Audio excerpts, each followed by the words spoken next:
Hello, good morning, and welcome to Baiju's Exam Prep. Last few classes left, two important topics to discuss. One, judiciary, and the other, elections. Today, let's discuss judiciary. We will be looking at Supreme Court, and we will focus our attention on the Supreme Court. We will look at High Court as well, but purely from the mains perspective, with some facts here and there for prelims. And then there are district courts, there are subordinate courts. We will not focus on them, not too important for the examination. Whatever is important there, we will try to cover in the Supreme Court itself. But this is a very important discussion, very important for your examination. Listen to me carefully, calm down. Whatever doubts you have, you can always ask me later. But for the next 2 hours at least, don't ask me anything. Just listen to me, immerse into the world of judiciary. When we look at judiciary in India, we say we have an integrated judicial structure.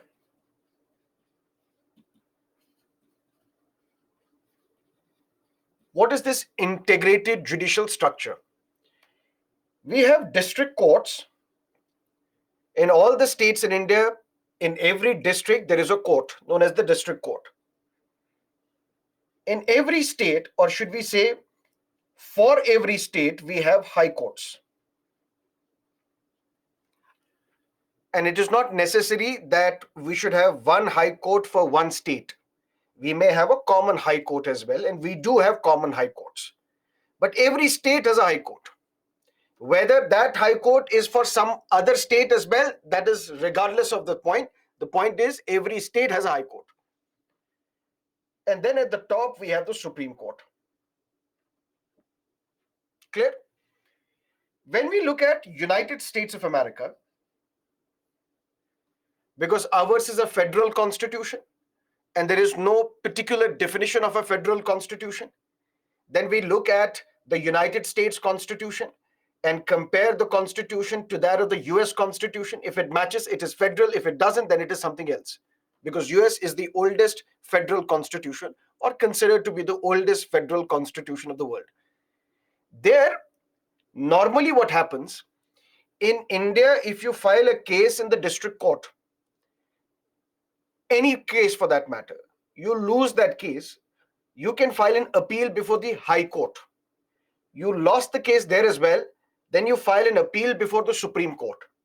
And there are various conditions that you have to satisfy, which we will discuss today. But very briefly, just for our naivety, you can file a case in the High District Court, lost it, appealed before the High Court, lost it, and finally you reach the Supreme Court. And whatever decision is taken by Supreme Court is final. But when it comes to the Supreme Court or the conditions of law in United States, you file a case in a state, for example, Chicago, for example, Michigan, for example, Illinois. Every state has its own Supreme Court. And all the cases end at the Supreme Court of that state. They have a federal Supreme Court as well in Washington, D.C., the federal Supreme Court, but it only hears federal cases. Federal cases in the sense, if there is a dispute between the center and the state, such case can be filed in the federal Supreme Court.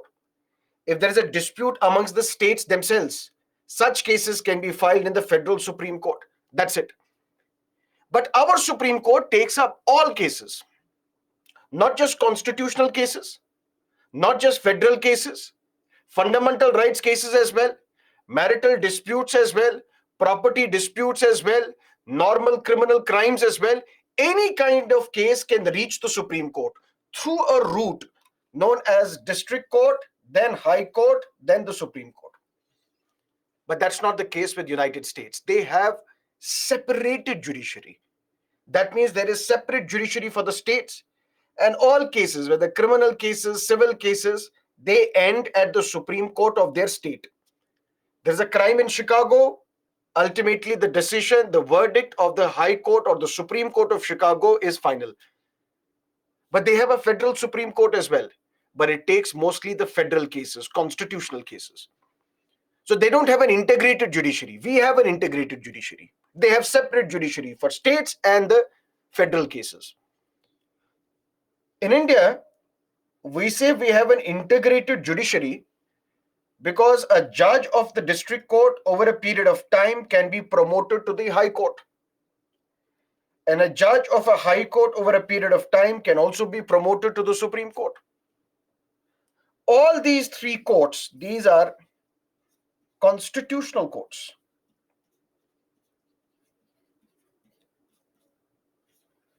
And what do we mean by constitutional courts? These courts are created by the Constitution. First, we will look at Supreme Court, then High Court, then slightly a little bit information on the District Court, and then there is another structure, a fourth tier as well, known as Gram Nyayalayas. Those also we will discuss, but towards the end.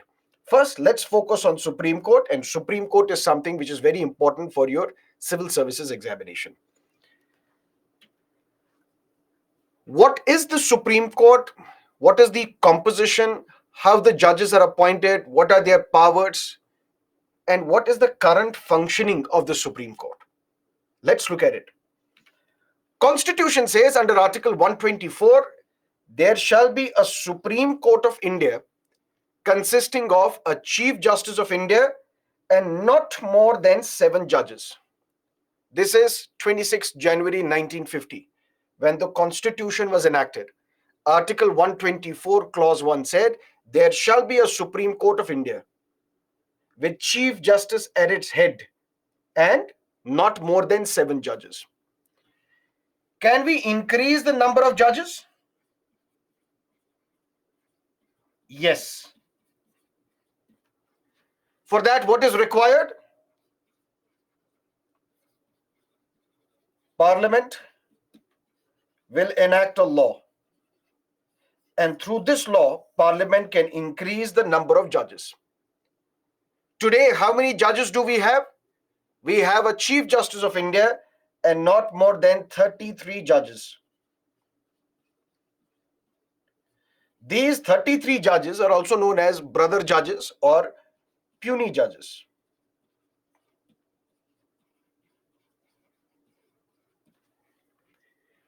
But this parliamentary law does not come under the amendment to the Constitution under Article 368. What does that mean? That means if the Constitution says there shall be a Supreme Court of India consisting of Chief Justice of India and not more than 7 judges, can we increase the number of judges? Yes. Have we increased the number of judges? Yes. And we have increased the number of judges multiple times in the past. And the current structure is we have the Chief Justice of India and not more than 33 other judges. And these 33 other judges are known as puisne judges. But what is the process of increasing the number of judges? Parliament has to enact a law, and this law, which is passed through simple majority,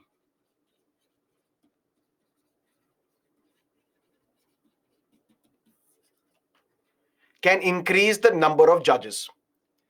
But you are amending the Constitution. You are now mentioning that instead of 7 judges, we have 33 judges. Is this not amendment to the Constitution? Constitution itself says that if Parliament wants to increase the number of judges, it can do that. That won't be deemed as amendment to the Constitution. That means this is the provision of the Constitution which Parliament can change by simple majority, which means Article 368 is not required. Parliament can enact an ordinary law passed by simple majority to increase the number of judges. But how are these judges appointed? For that, we need to look at the qualification of a judge.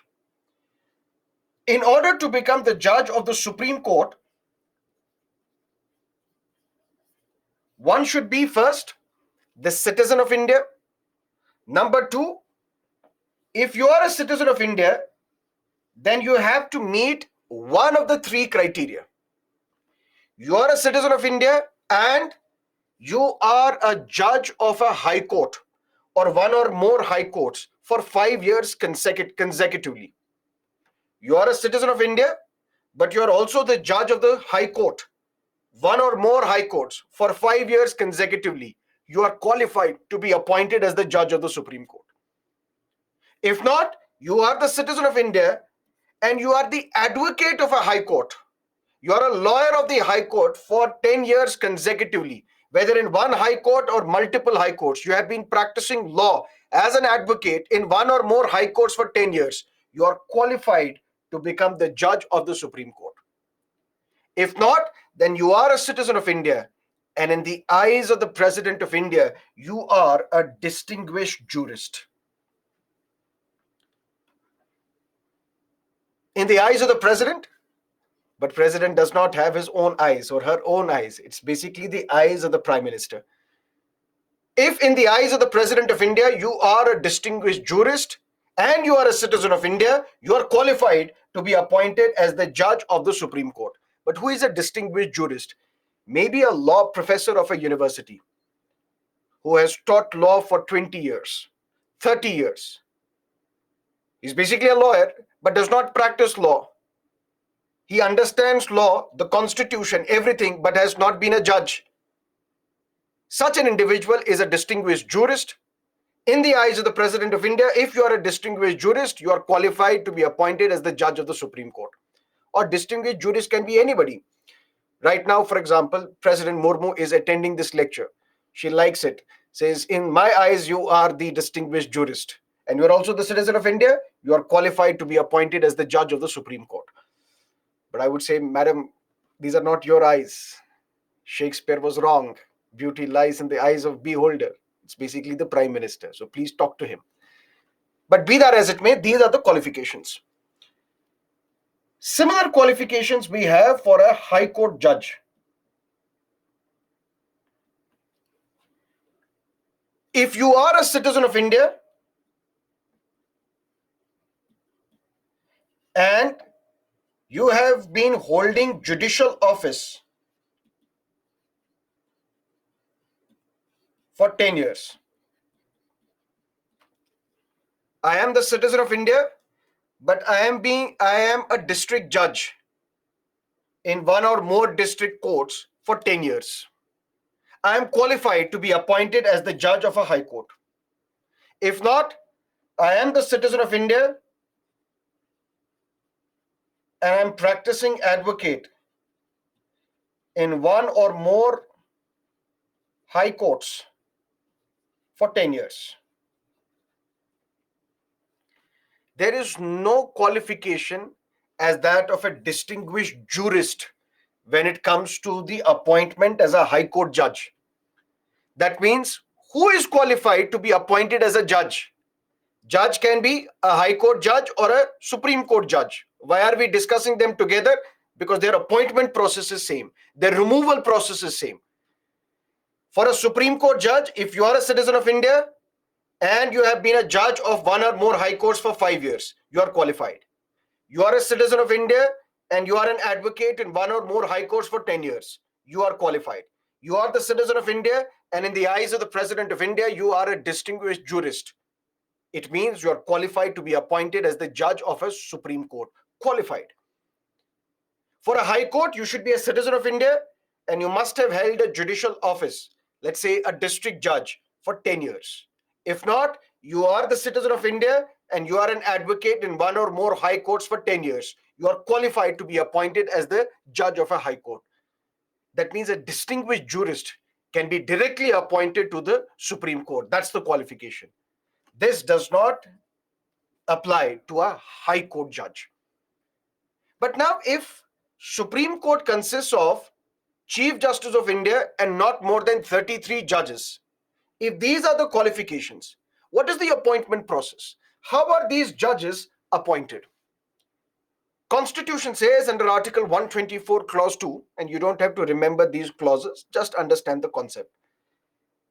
Every judge of the Supreme Court shall be appointed by the President after consultation with such of the judges of the Supreme Court and high courts in the states as the President may deem necessary,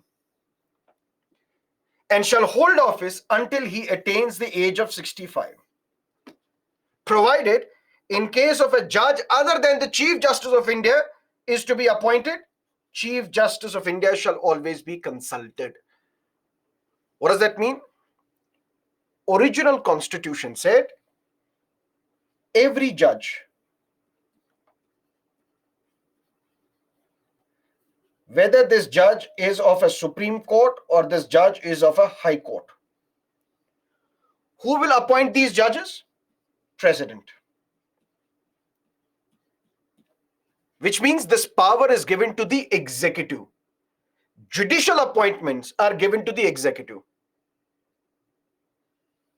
But the president will have to follow something, a process known as consultation. Every judge of the Supreme Court or High Court will be appointed by the president, and president will consult. Now, who is this president going to consult?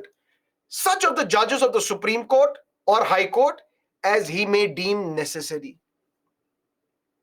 Which basically means, if the president has to appoint Chief Justice of India, the president can appoint me as the Chief Justice of India. Come, you are appointed as the Chief Justice of India. Somebody would ask, but did you consult anybody? President will say, Constitution says, every judge of the Supreme Court and High Court shall be appointed by the president after consultation with such of the judges of the Supreme Court and High Court as he may deem necessary. President did not deem it necessary to consult anybody. So without consulting anybody, I appointed this person as the judge of the Supreme Court. But if a judge other than the Chief Justice of India is to be appointed, Chief Justice of India shall always be consulted. If you have to appoint Chief Justice of India, President shall consult such of the judges of the Supreme Court and High Court as the President may deem necessary. But if other judges are to be appointed, other than the Chief Justice of India, this Chief Justice of India shall always be consulted. And this process is known as consultation. And this is where, over a period of time, we entered into a conflict. Previously, what would happen? Immediately after the commencement of the Constitution, till about 1970s, there was no problem. No problem in the sense, always the senior-most judge of the Supreme Court was appointed as the Chief Justice of India.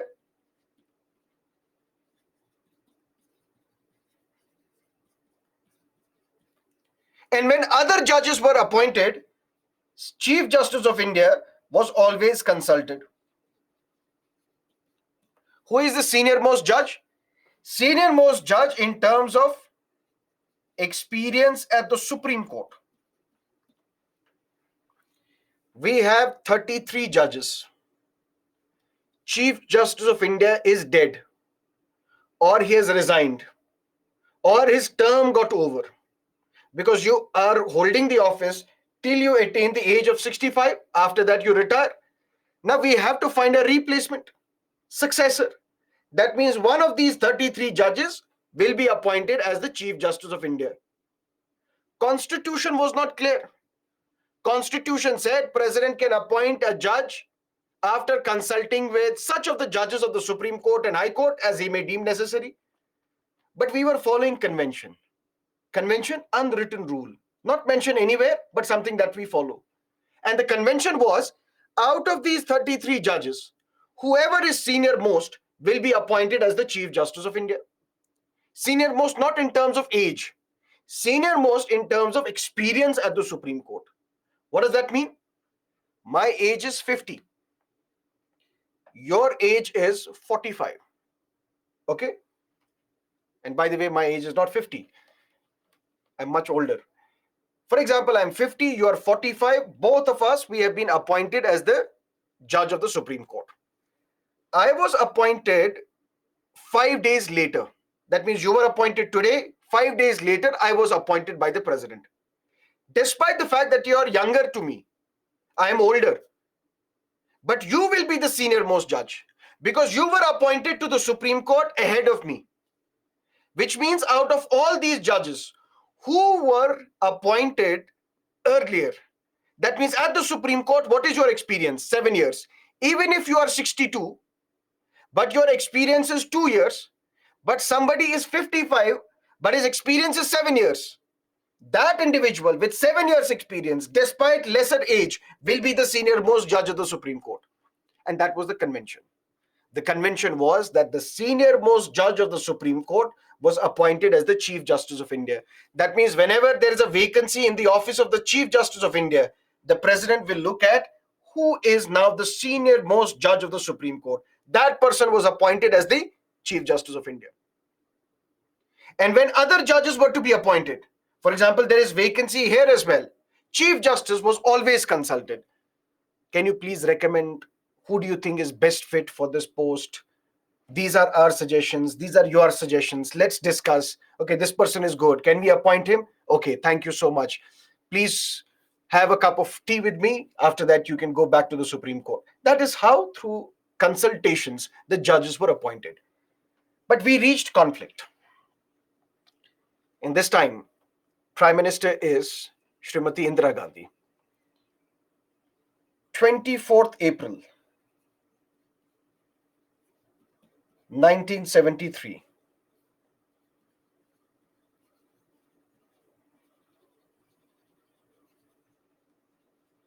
Keshavananda Bharati versus State of Kerala.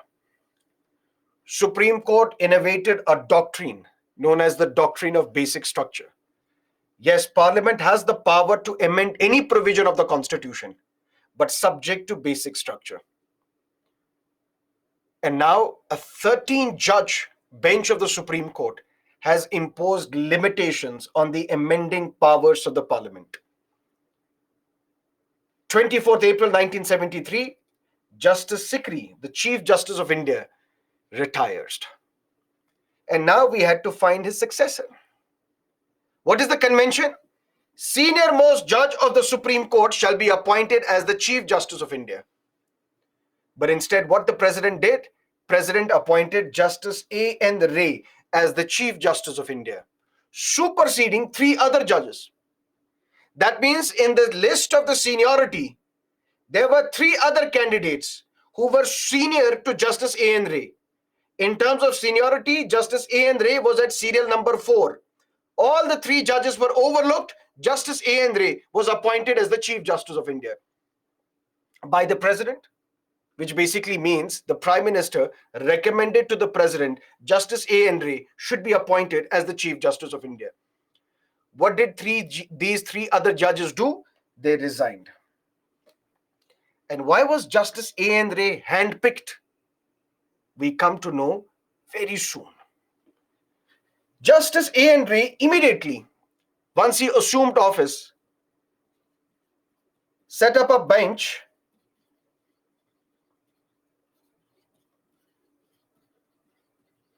to review the Keshavananda Bharati case. 24th April 1973, Keshavananda Bharati judgment is given, delivered. Chief Justice Sikri retires. Now a successor has been appointed by the president, this time violating the convention. Instead of the senior most judge, a judge who was at serial number 4 in terms of seniority was appointed as the Chief Justice of India. And he is now reciprocating by setting up a bench to review Keshavananda Bharati judgment. Somebody dialed Nani Palkhiwala, who was the lead lawyer in Keshavananda Bharati case. Sir, do you know what has happened? He said, I know Justice A.N. Ray has been appointed. Now, that's not it. He has opened the review of Keshavananda Bharati. He said, how can he do that? And he quickly rushed to the Supreme Court. For the next 2 days, Nani Palkhiwala is thundering before the court. And he's trying to convince the Supreme Court why you should not review this judgment or why you should not overlook this judgment. Why you should not override this judgment. Why should you not give a judgment which is contrary to the Keshavananda Bharati spirit? But at the end, he asked a simple question. There was Justice A.N. Ray. There were 13 other judges. A simple question was asked by Nani Palkhiwala at the end of 2 days. Who filed this review? Who asked you to review this judgment? 100% it is clear. If the judgment is given by the Supreme Court itself can review that judgment. That is something that we will discuss today or tomorrow, known as the review petition. So if the judgment is given by the court, you can file a petition asking the court to please review this judgment. That's called review petition. But somebody has to approach the court to file this review petition. Justice A.N. Ray was asked, who filed this review petition? And then people realized that nobody had asked for a review. Justice A.N. Ray said, we have the state of Maharashtra, which has asked for review, and various other states. The Advocate General of the state of Maharashtra was also present. He got up. He said, we did not file this review. And ultimately, all the other judges who were also confused now, who were surprised that they are now on a bench to review Keshavananda Bharti judgment, wherein no person has asked for the review. And after 2 days, this bench was dissolved. Keshavananda Bharti judgment stayed. But what also stayed? A stain on the character of Justice A.N. Ray. 2 years later, emergency was imposed in June 1975. And during this emergency period, a law was also passed known as MISA, Maintenance of Internal Security Act. Under this law, if an individual has been arrested, this individual cannot approach the Supreme Court. That means there will be no such thing as habeas corpus. And under this law, journalists, activists, student leaders, trade union leaders, opposition leaders, for example, if you go through the archives of Indian Express, the next day when emergency was imposed, the headline would said, Vajpayee, Advani, Ashok Mehta, JP arrested, emergency imposed. The matter before the court was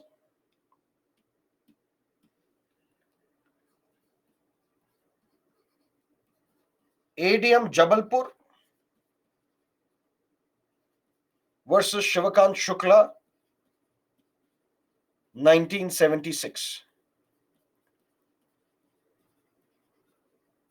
This is also known as the habeas corpus case.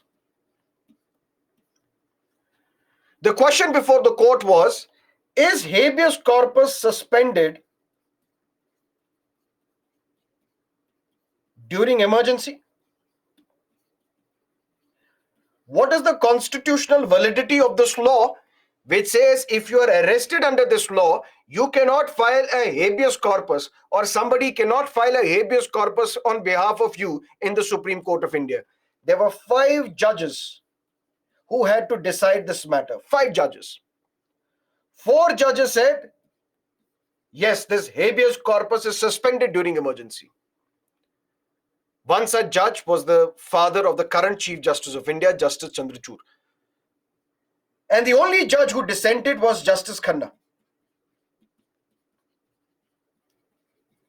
And then beautiful articles were written, particularly in the foreign press, because in India, press was not free during the emergency. Whatever a media house, a newspaper had to publish, first it went to the government. Once the government okayed it, then it could be published. That is what we call censorship. Beautiful articles were written in praise of Justice Khanna, that here is this man who stood up to a dictator. That's what they called, not my words. And 4 judges said habeas corpus is suspended during emergency. And this case came to be known as the black spot on India's judiciary. And a couple of years ago, this judgment has been overturned. Supreme Court has said this reasoning, this logic of the Supreme Court in 1976 was wrong. And in legal language, we called it per incuriam. That means this judgment was given in ignorance of the law. But that's besides the point. Justice Khanna was the senior most judge of the Supreme Court. And he was next in line to be appointed as the Chief Justice of India, because we were following a convention. And the convention was a senior most judge of the Supreme Court should be appointed as the Chief Justice of India. Justice Khanna has now stood up to the government, said you can't suspend habeas corpus during emergency. And ultimately, what happened? Justice Khanna was overlooked. Justice Beg was appointed as the Chief Justice of India. And Justice Khanna did the same thing as three of the other judges did in the 1973. He resigned in protest. And now we are entering into this phase of conflict. And this conflict was not only at the Supreme Court, this was at the High Court level as well.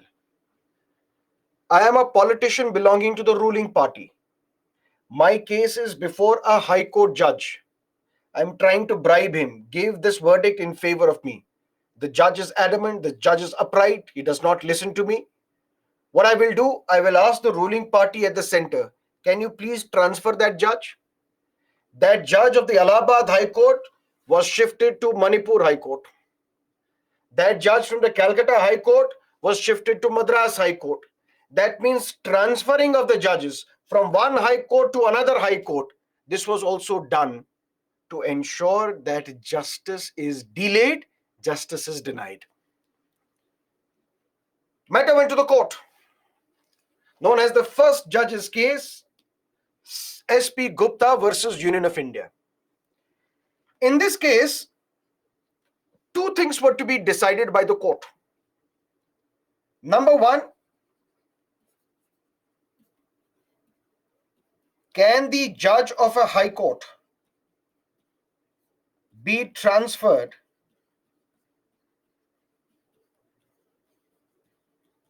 against his will?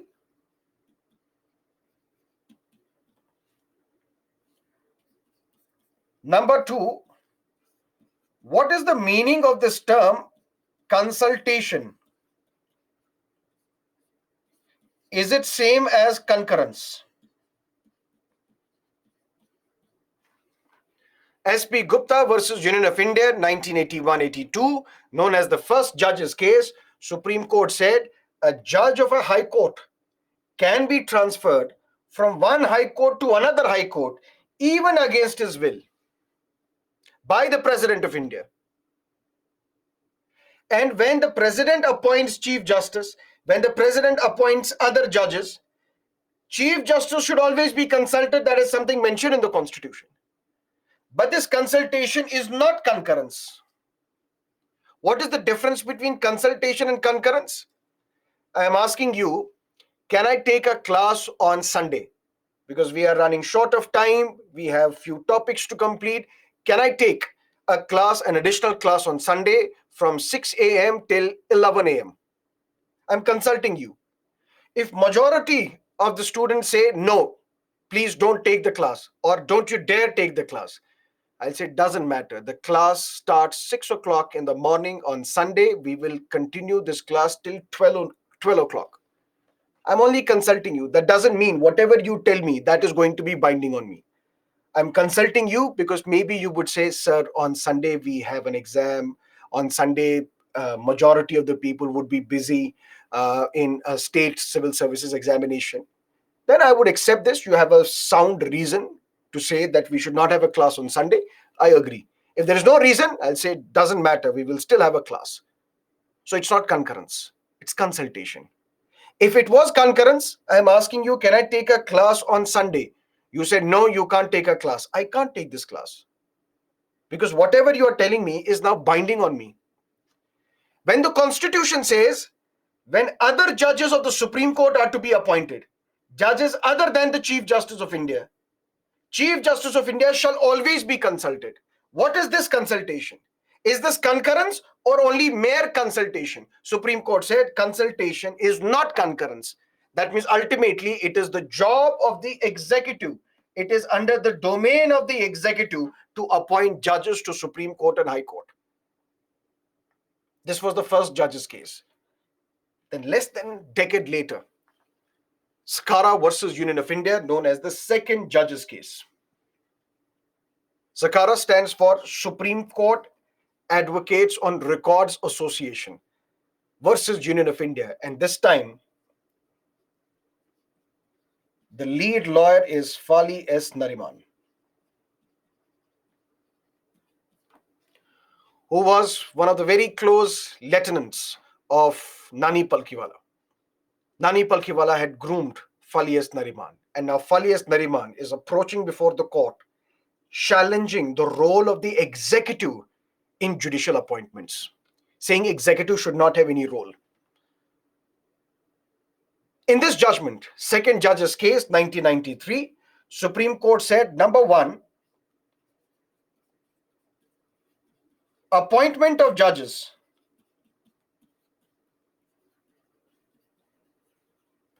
it is an integrative, participatory,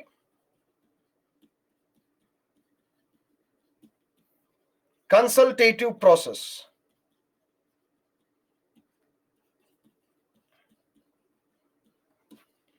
to select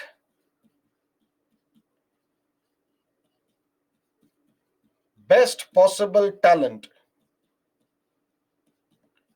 to the judiciary.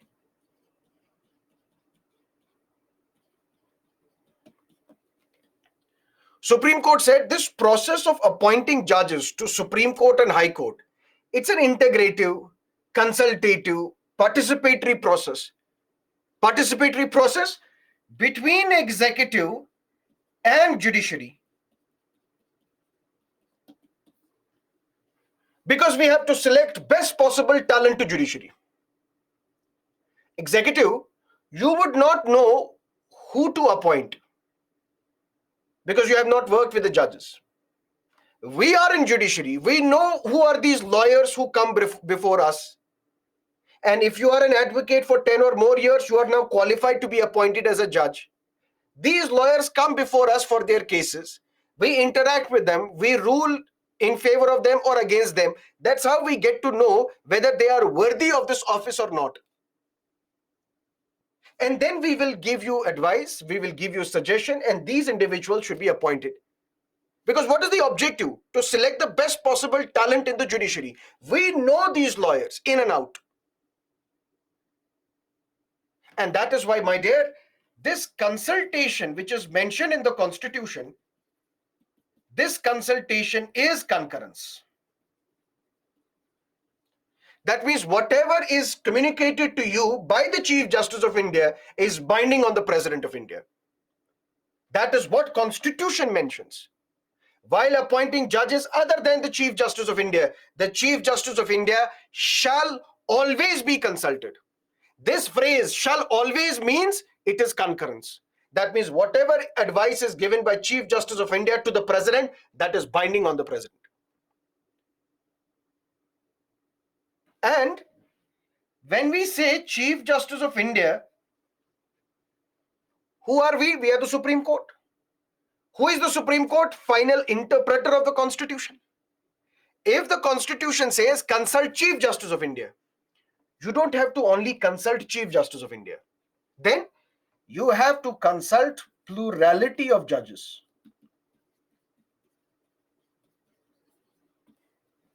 Plurality of judges means consult Chief Justice of India plus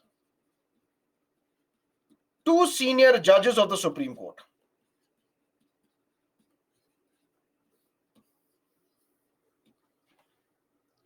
So whenever there is a vacancy, whether it is in the High Court or it is in the Supreme Court, President will consult not the Chief Justice of India as an individual, Chief Justice of India as an institution. Because we are the final interpreters of the Constitution. When the Constitution says the President shall always consult Chief Justice of India, it did not mention, it did not specify, it did not mean Chief Justice of India as an individual. It means Chief Justice of India as an institution. So you have to consult plurality of judges. Chief Justice of India and 2 senior judges of the Supreme Court. And this is what led to the emergence of collegium system. This is collegium. Chief Justice and 2 senior judges of the Supreme Court. Consult them. And whatever advice they give, that is binding on the President of India. Which means if there is a discussion on my name, whether I could be appointed I should be appointed to the Supreme Court as the judge or not. If the president is in favor of me, if one judge is also in favor of me, but Chief Justice and the other judge says no, that means by majority, this collegium says no, this person cannot be appointed. I cannot be appointed. And if this collegium recommends your name, it is binding on the President of India. President will have to appoint that individual as the judge of the Supreme Court or High Court. That means from the earlier position where executive had the complete control in appointing judges, now slowly and steadily, Supreme Court has snatched this power from the executive and given this power to itself. Supreme Court said, listen, President, senior most judge of the Supreme Court shall be appointed as the Chief Justice of India. But that's something that we were doing always. No, previously it was the convention. We thought you will always act in good faith. That is why it was a convention. It was not mentioned anywhere. Now we will mention it in the judgment. The senior most judge of the Supreme Court shall be appointed by the President as the Chief Justice of India. I said, okay. This was in 1993. And this caused a lot of concern amongst the executive, amongst the members of the legislature as well, saying how can Supreme Court arrogate the power of appointment to itself? This goes against separation of powers. Because Dr. Ambedkar had said, we need independence of judiciary, but at the same time, we cannot say that appointment of judges will be done by judges themselves. It looks like India is now becoming the only country of the world where judges are appointed by themselves, which means judges recommend names to the president, which is the executive, and it is binding on the president to accept those names. So in India, judges are appointed by themselves. This is where the year was 1998. Justice Verma was the Chief Justice of India, and the government advised the president, can you use Article 143?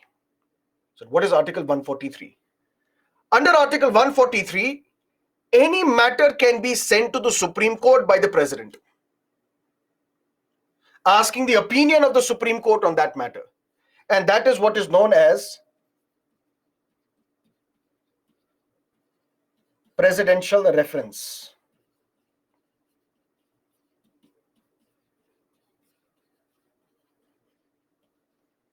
And such cases are always prefixed with RE, Ray Appointment of Judges 1998. This is presidential reference. That means now because of this entire controversy, now this matter is referred to the Supreme Court by the president. Dear Supreme Court, can you please give me an opinion on how judges are to be appointed? Because your 1981 case and your 1993 case conflicts with each other. Tell us, what do you think, how the judges should be appointed? Give me an opinion on that. This is my presidential reference. That means president is referring a matter to the Supreme Court, asking the opinion of the Supreme Court on this matter. Supreme Court said, don't worry, we are here to give you an advice, and we are here to give the advice. And the first advice is appointment of judges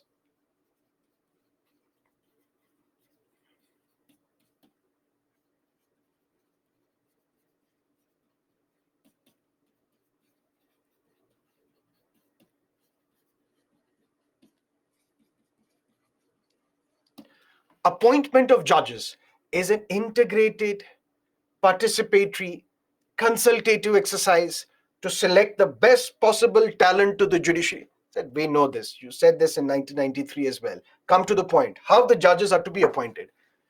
Okay, you seem to be running out of time. First, I will tell you how the Chief Justice of India is to be appointed. Outgoing Chief Justice of India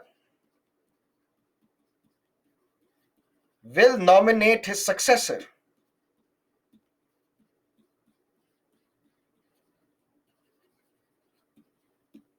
who is fit to hold the office. President will have to appoint Chief Justice of India first. First, we will discuss how Chief Justice is to be appointed. Previously, we know what you did. Remember A.N. Ray? Remember Justice Beg? Said, let's not get along that path. Okay, that's why I'm saying outgoing Chief Justice will nominate his successor and you have to appoint that individual. So what does that mean? That means if Justice Deepak Misra is the Chief Justice of India, before his retirement, he will nominate his successor. And who is the successor going to be? Senior most judge. That means after Deepak Misra, who is the senior most judge of the Supreme Court? The outgoing Chief Justice will nominate his successor, and that successor, President will have to appoint. Justice Deepak Misra, before his retirement, nominated Justice Ranjan Gogoi as the Chief Justice of India. Justice Ranjan Gogoi was appointed as the Chief Justice of India. Justice Ranjan Gogoi, before his retirement, nominated his successor, the senior most judge of the Supreme Court. That person was appointed as the Chief Justice of India. S.A. Bobde, the Chief Justice of India, nominated his successor, who is the senior most judge of the Supreme Court, Justice Ramana. Justice Ramana is now the Chief Justice of India. Justice Ramana, before his retirement, nominated his successor, Justice U.U. Lalit. Justice U.U. Lalit is the Chief Justice of India. Justice U.U. Lalit, the outgoing Chief Justice, before his retirement, nominated his successor. Who is the successor? Senior most judge of the Supreme Court, Justice Chandrachud, appointed as the Chief Justice of India. That means when you have to appoint the Chief Justice, now executive will have no role. You just have to issue the formal order saying now this person is the Chief Justice of India. Because the outgoing Chief Justice will nominate his successor. And who is the successor going to be? The senior most judge of the Supreme Court, who is fit to hold the office. Now this is where there is confusion. Can the outgoing Chief Justice recommend his successor who is not the senior most judge of the Supreme Court? Can he nominate someone else? He can, if this senior most judge of the Supreme Court is not fit to hold the office. But this controversy has not resulted as of now. We don't know what will happen tomorrow if the outgoing Chief Justice will nominate not the senior most judge of the Supreme Court, but someone else, saying this senior most judge of the Supreme Court is not fit to hold the office. Or can we say that the outgoing Chief Justice has nominated the senior most judge of the Supreme Court, but the President rejects it, saying, no, this person is not fit to hold the office? Who will decide who is not fit to hold the office? That's something that we don't know. Whether it is the executive which can say this or whether it is the judiciary we can say this. But the way it is looking, it is ultimately the job of the judiciary to decide. That means the outgoing Chief Justice of India, if he considers that the senior most judge of the Supreme Court is not fit to hold the office, instead of him or her, someone else can be appointed. The next person can be appointed as the Chief Justice of India. We are now clear. The outgoing Chief Justice will nominate his successor to the President, which is binding on the President, and this successor has to be the senior most judge of the Supreme Court who is fit to hold the office. Sir, okay. Now you got the clarity how Chief Justice is to be appointed? Yes, sir.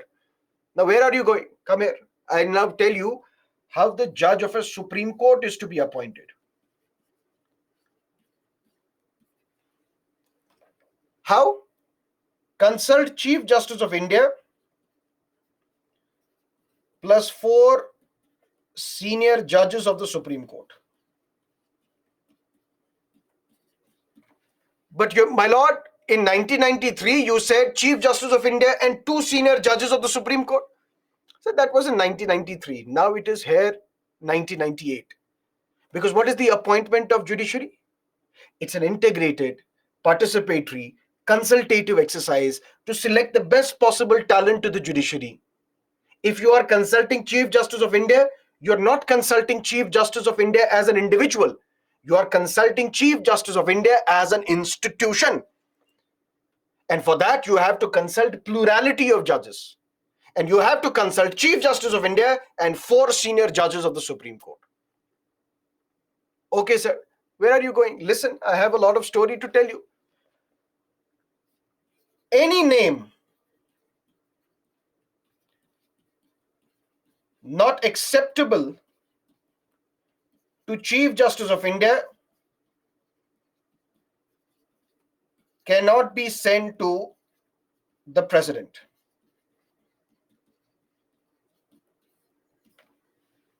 And if more than one judge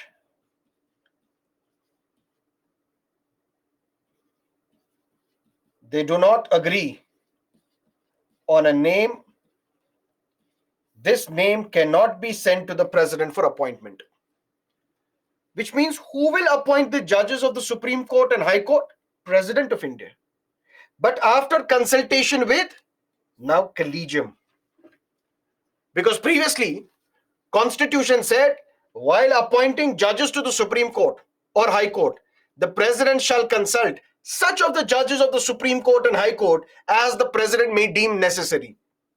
Supreme Court says the interpretation is you have to consult the collegium. Collegium consists of Chief Justice of India and 4 senior judges of the Supreme Court. Now, what if there is a difference of opinion? For example, the collegium is deciding and discussing my name. Can Sarmad be appointed as the judge of the Supreme Court? Can we recommend his name to the President? Chief Justice of India and 2 other judges, they agree with me. They agree on my name.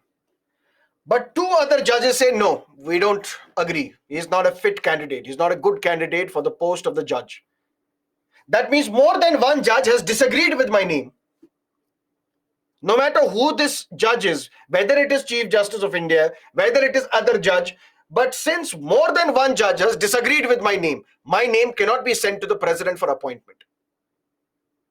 Ideally, there should be consensus on my name. My name should be recommended. And this should be done by the consensus. All the judges of the collegium should agree. If not, then we have to go by the majority. If more than one judge, which means if 2 or more judges, they don't agree with my name cannot be sent to the President. Also, if all the 4 judges say yes, Sarmad is a good candidate, let's recommend him to the President for appointment as the judge of the Supreme Court.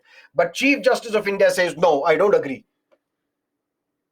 Despite the fact that 4 judges are saying yes, but Chief Justice is saying no, my name cannot be sent to President for appointment, which means in judicial appointments, Chief Justice of India enjoys a veto. Any name which is not acceptable to Chief Justice of India, even if 4 other judges agree, cannot be sent to President for appointment. The Government Attorney General said, okay, my lord, I think we will take your leave. We have understood the process. Said, where are you going? I have something more to discuss. Said, what? How is the judge of a high court to be appointed? Yes, please tell me. But before I tell you, see, previously we had a problem. Sir, what? The problem was there used to be vacancies in high courts. 20% vacancy, 30% vacancy, 50% vacancy. There used to be vacancy in our Supreme Court as well. But you would delay the process of appointment because you had to initiate this process of filling the vacancy. Because if there are 10 vacancies in Allahabad High Court, the President had to start this process saying there are 10 vacancies in Allahabad High Court. Now I will consult the Chief Justice of India. I will consult other judges, and then we will agree with these 10 names, and then these 10 names will be appointed. So this process was complicated, and it led to a lot of vacancy. Now,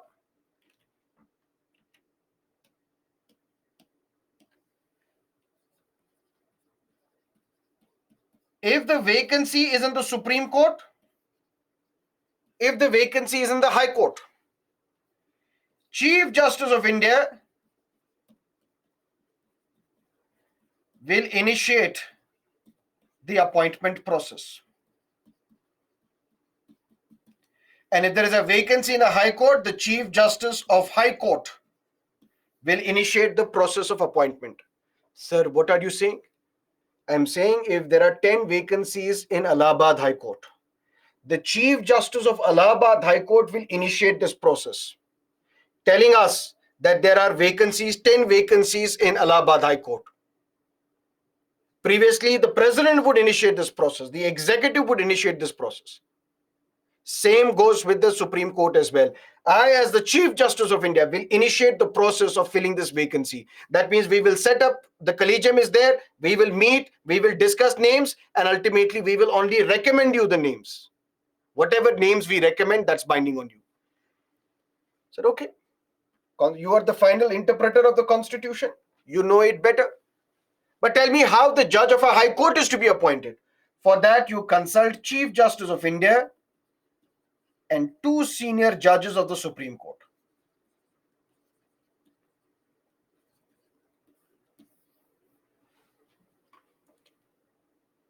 There is a process that is followed. And what is that process? For example, there is a vacancy in Calcutta High Court. The Chief Justice of that High Court will meet senior judges of the Calcutta High Court. That means they have a collegium there as well. And they will discuss few names. Who is the good lawyer here? Can we promote somebody from the subordinate judiciary, from the district courts, and appoint them as the chief judges of the High Court? Once they have a clarity on these names, that these are the names that we agree should be appointed, then they will send a copy of these names to the governor as well, to the chief minister as well, and to the Chief Justice of India as well. Now, at this Supreme Court level, all these names will be decided and discussed by Chief Justice of India and 2 senior judges of the Supreme Court. And then they will advise the President whether these persons should be appointed or not. That means in order to appoint judge of a High Court, the President shall consult Chief Justice of India and 2 senior judges of the Supreme Court.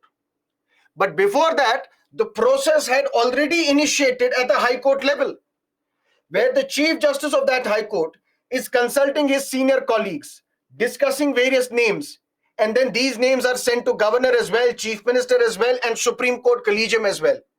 Why? To seek intelligence report, to seek any other report, which we may not know. For example, I can tell you this lawyer is very good, he argues cases better, but I don't know more details about this person. Government would know all the details, or government will find out if there is something bad about this individual. And that happens in all appointments. For example, tomorrow when you will be appointed, when you will clear the civil services examination, there will be a background check.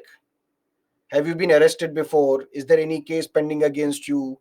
Are you involved in unlawful activities? Are there some criminal cases pending against you? All these background checks will be done. And then once that background check is clear, then you will be appointed. Similarly, the judges would know that this lawyer is good, but judges would have no idea about the background of this individual. For the background check, the government will, this matter will be sent to the government. Government will use its agencies to conduct an investigation, to conduct some sort of a survey on this individual. Said, okay, sir, we understood. But Attorney General, where are you going? Come, I'll tell you something else. Sir, what is there left to say now? If you have to transfer a judge,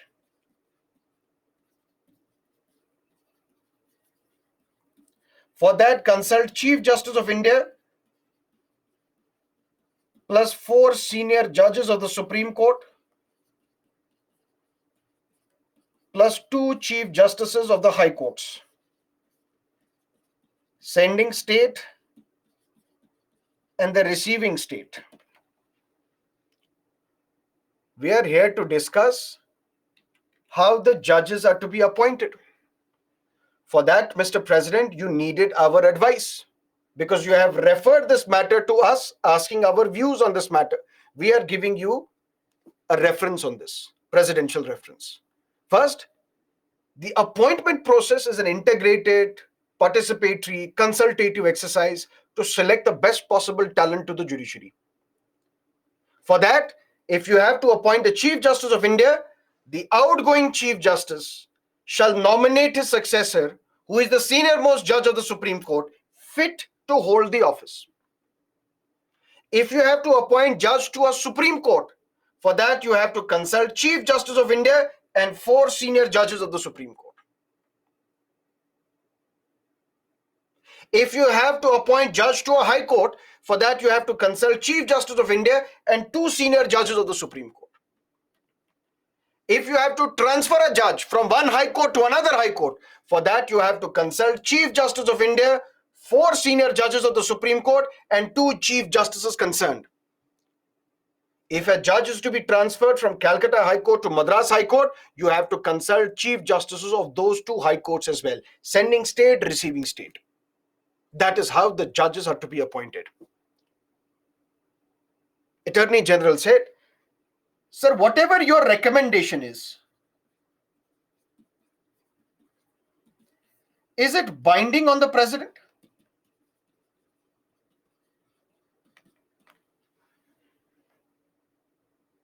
The Supreme Court said, yes, it is binding on the President. But can we please not make it binding? Why? Because if you recommend a name, we may have objections to that name. We will raise those objections. That person should not be appointed. Don't we have a say? I said, yes, you're right, but whatever objections you have, give it in writing. Any objections that you will have, give it to us in writing. Then we will look at your objections again and then take a call. If we reiterate the name, if we say, no, this person has to be appointed, you have no other option but to appoint that individual. But if we agree with your objections, we will drop that name. We will ask you, no, don't appoint this individual. So, okay. And this is how the judges are to be appointed. There was a lot of criticism of this collegium system. On one hand, there were judges who praised it. There were experts who praised this, saying now for the first time, we have executive removed from the appointment process. Because look what Madam Gandhi did to the judiciary in the 1970s. They were asked to crawl and they bent instead. The judges were transferred from one high court to another high court by the executive. So the ruling party will have certain cases against them in the high courts. If the judge is not acceptable to them, they will transfer this judge. Now it cannot happen because they have to seek the permission of the collegium. Justice Beg can supersede other judges. Justice A.N. Ray can supersede other judges. And then Justice A.N. Ray would set up a bench to review Keshavaranda Bharti. This will not happen. Indira Gandhi was asked, what is your take on this matter? She said, I need committed judiciary. And what is this committed judiciary? She said, judiciary should be committed to the ideology of the political party in power. What is that ideology? She wanted land reforms. She wanted socialist measures to be taken, banks to be nationalized, privy purses to be abolished. Judges said no. Indira Gandhi said, judges should be committed to the ideology of the political party because you have to work together. And we have to work together to let the nation prosper. We cannot prosper as a nation if we have one set of ideology and the judges have a different set of ideology. We are socialist and the judges are capitalists. That should not happen. So we need committed judiciary. Committed judiciary is an assault on the independence of judiciary. Judiciary should not be committed. It should be independent.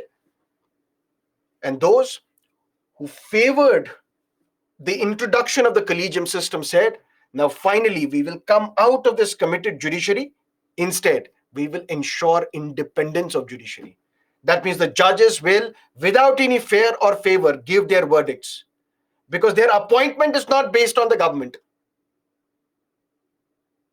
So they will not be amenable to the pressures of the government. But others criticized.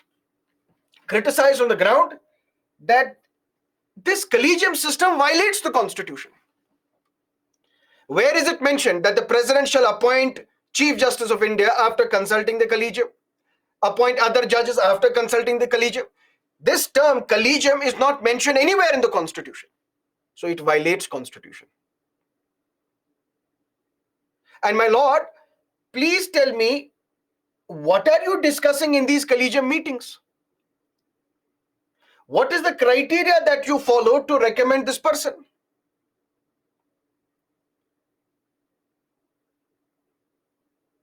Why is it that a lot of these judges of the Supreme Court as well as High Court, they have some connection to bureaucracy, to politics, to judiciary as well? With no offense to the current Chief Justice, his father was also the Chief Justice of India. So we talk about nepotism. Is there nepotism in judiciary as well? Where the Supreme Court and the senior judges, they act as some sort of a club and recommend their family members, their known members to the High Courts and the Supreme Court. What exactly do they discuss in these collegium meetings? We don't know. And on top of that, Supreme Court tells government, you have to be transparent. Tell us how you took this decision. But if the government is asking the Supreme Court, you tell us, why did you recommend this person? You don't have an answer. Because this entire process lacks transparency. When there is no transparency, there is no accountability either. And Supreme Court, you said previously there used to be a lot of vacancies and these vacancies were not filled by the government. Now we will initiate the process. I, as the Chief Justice of India in the Supreme Court, I, as the Chief Justice of a High Court in a High Court. Despite collegium system, my lord, there are 45% vacancies in different high courts in India. But perhaps the most damning, scathing criticism of collegium system came from two judges of the Supreme Court itself. In Suraj India Trust 2010 case, some questions were asked by two judges of the Supreme Court to the Chief Justice of India. And we are in 2023. These questions have not been answered yet. What are the questions? Question number one. Will the two decisions of the court in 1993 and 1998 really amount to amending Article 124, Clause 2 of the Constitution? Because Article 124, Clause 2 said, every judge of the Supreme Court shall be appointed by the President after consulting with such of the judges of the Supreme Court and High Court as he may deem necessary. And while appointing judges other than the Chief Justice of India, the Chief Justice shall always be consulted. Now, because of 1993 and 1998 judgments, you are saying the President will appoint a judge after consulting collegium. Is this not amendment to the Constitution? Dear Chief Justice of India, please answer. Is there any collegium system mentioned in the Constitution? Please answer. Is this term collegium mentioned anywhere? Or not just term, is the concept collegium found anywhere? And how can you say Chief Justice of India is not an individual? Chief Justice of India is an institution, consult plurality of judges, 2 judges, 4 judges. Please answer. Please answer. Can the Constitution of India be amended only by Article 368? Or can the Constitution be amended by judicial verdict?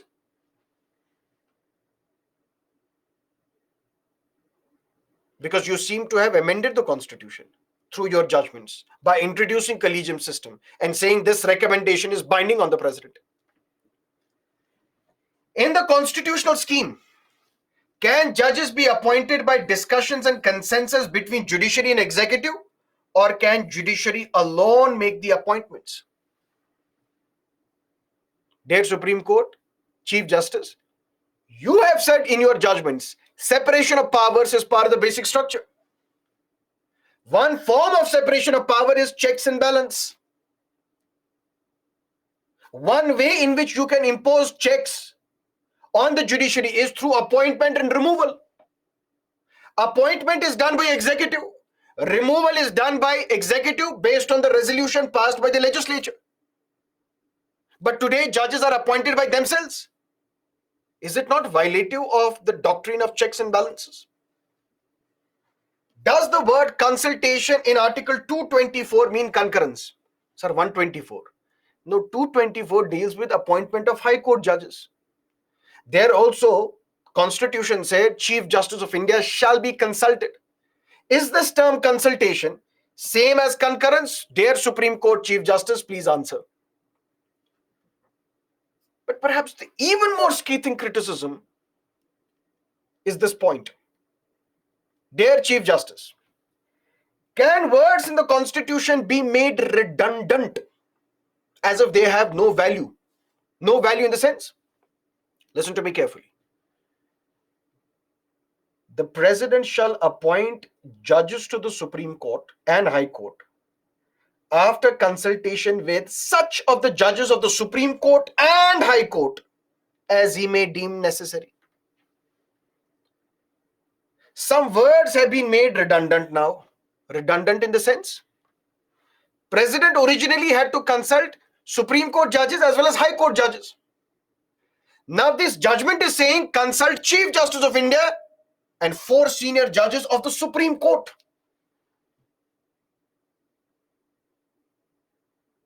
To appoint a High Court judge, you need to consult Chief Justice and 2 senior judges of the Supreme Court, which means there is no need for the President to consult a High Court judge. Or should we say, President cannot consult a High Court judge because we will not allow it, says judiciary. But Constitution says you can consult such of the judges of the Supreme Court and High Court as you may deem necessary. Not just this. Original Constitution said, President, while appointing the judge to a High Court, the governor of that High Court shall be consulted. Governor shall be consulted. In this entire collegium system, where is the role of governor? Nothing. Absolutely zilch. Then can judiciary, through its order, make some of the words mentioned in the Constitution redundant? You have made some words redundant. There is no role of a High Court judge. Redundant. There is no role of a governor. Redundant.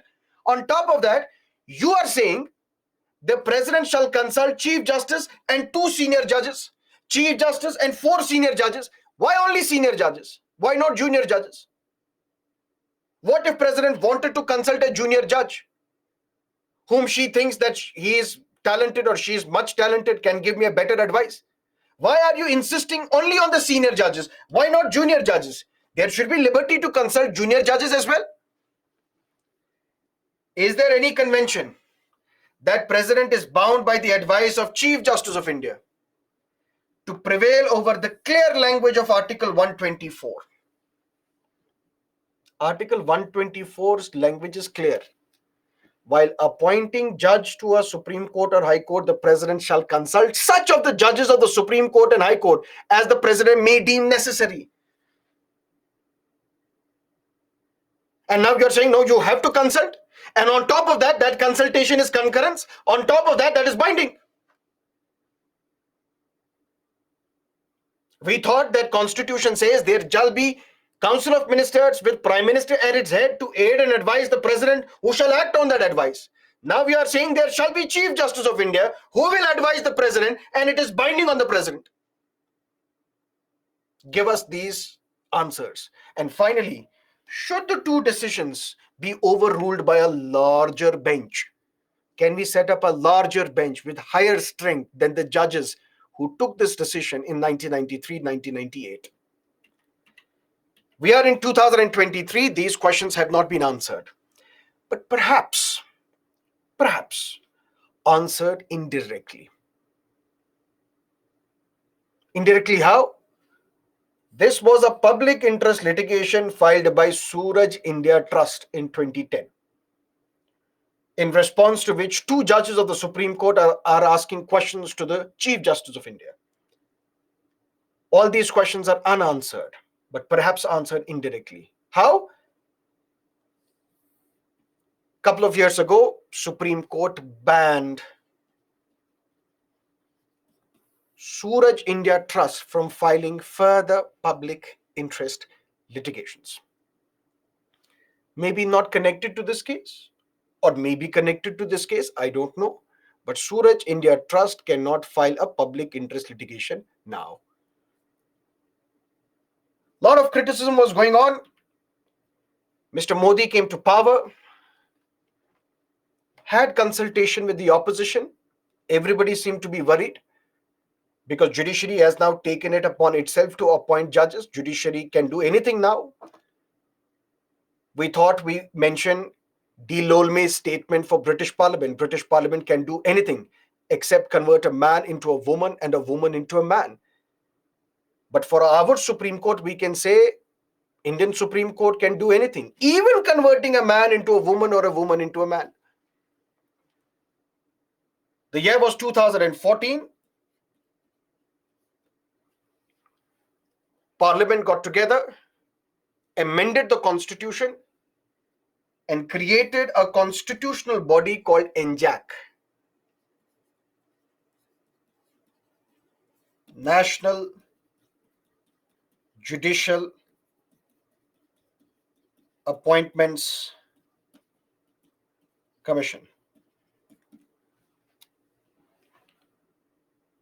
What was the role of this NJAC?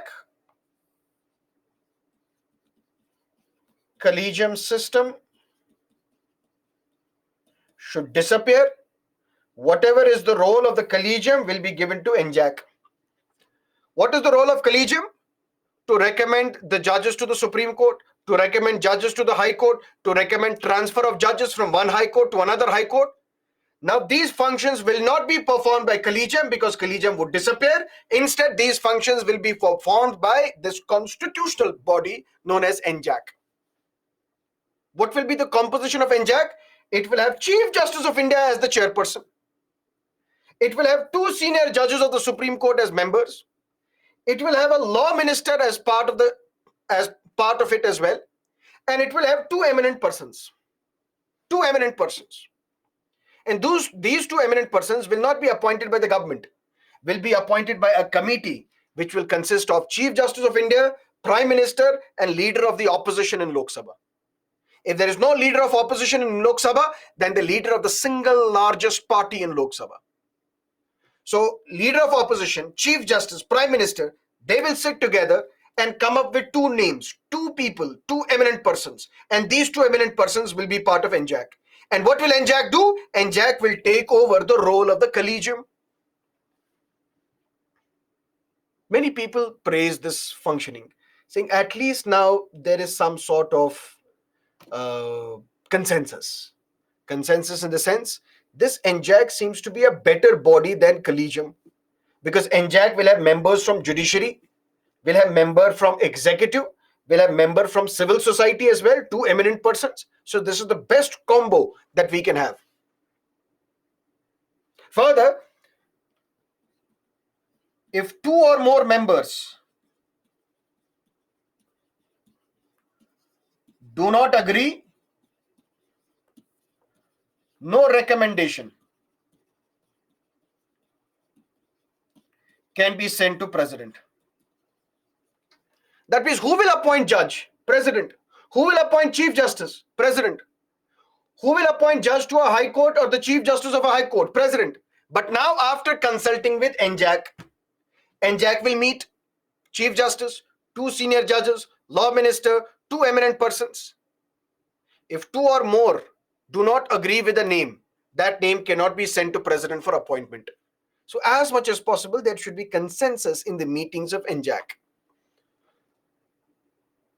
NJAC was passed, 99th Constitutional Amendment Act, 2014.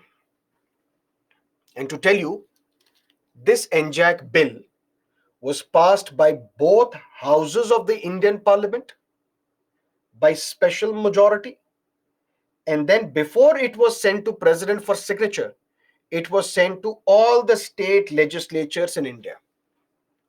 Only when at least half of the states agreed, then NJAC bill was sent to President for signature. President signed this bill, NJAC became a law, it became an act. Because such a bill affects the federal principles.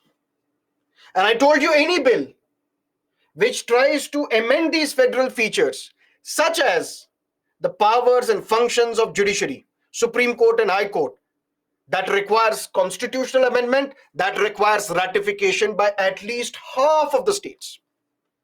If you want to increase the number of judges, that's not a constitutional amendment. But if you want to change the structure of the Supreme Court and High Court, if you want to change the appointment process of the Supreme Court and High Court, for that you have to amend the constitution and get ratification of more than half of the states, at least half of the states. But even after it was ratified, this NJAC was challenged before the court.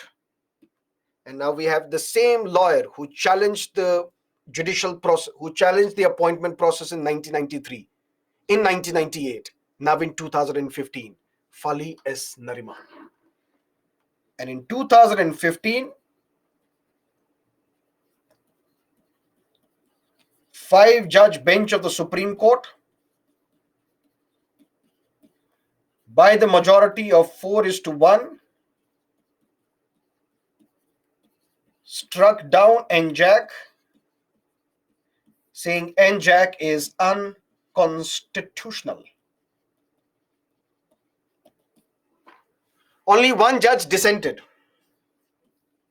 Justice Chalameshwar.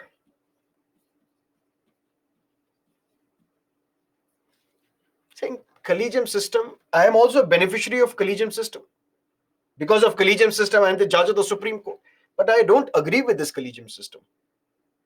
You have completely removed the role of the executive, which is against constitution. This entire process is opaque, lacks transparency. This is not a good process to follow. I don't agree that NJAC is unconstitutional. Perhaps NJAC is constitutional. This is much better body than collegium to appoint judges. But 4 other judges by the majority said NJAC is unconstitutional. NJAC was declared unconstitutional. That means collegium system continued. Why NJAC was declared unconstitutional? Supreme Court said, number 1, independence of judiciary is part of the basic structure.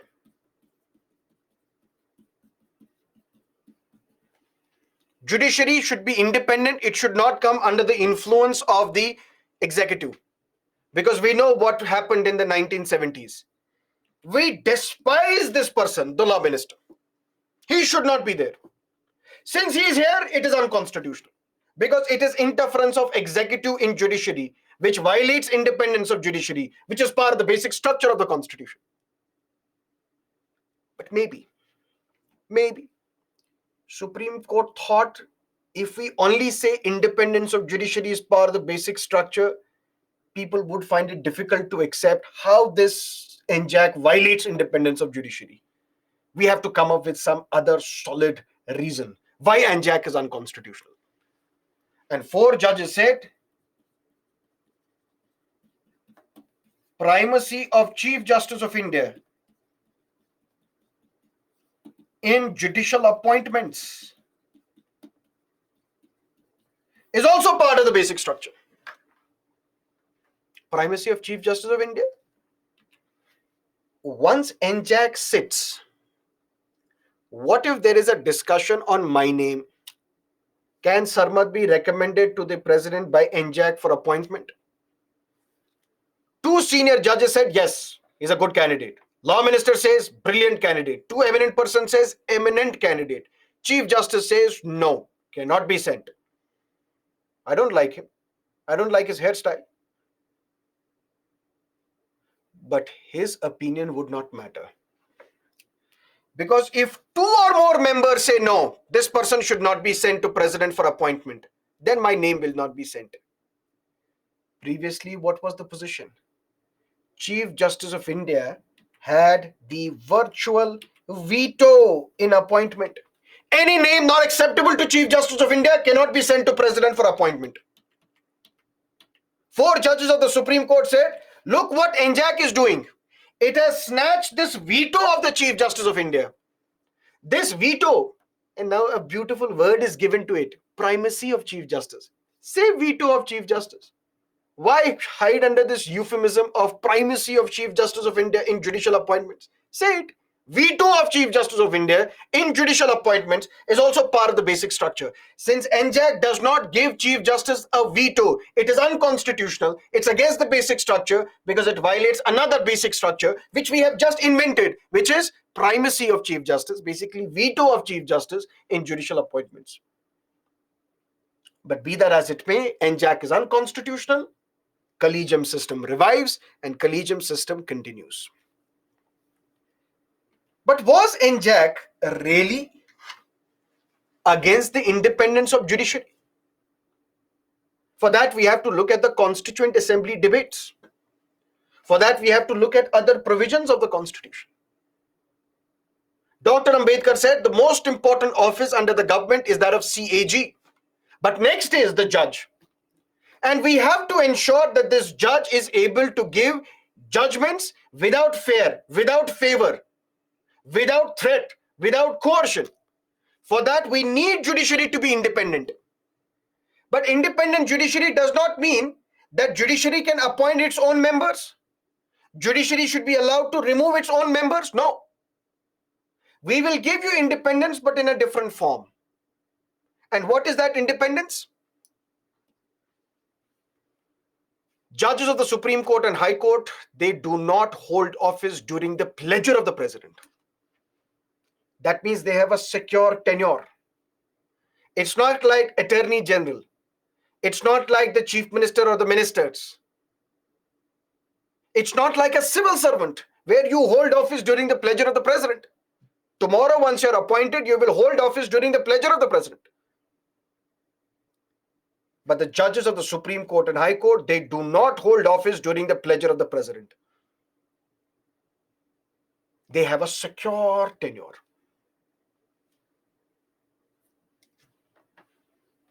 Not just secure tenure, their salaries, allowances, pensions as well is charged on the Consolidated Fund of India. That means such expenditures can only be discussed but cannot be voted upon when budget is passed.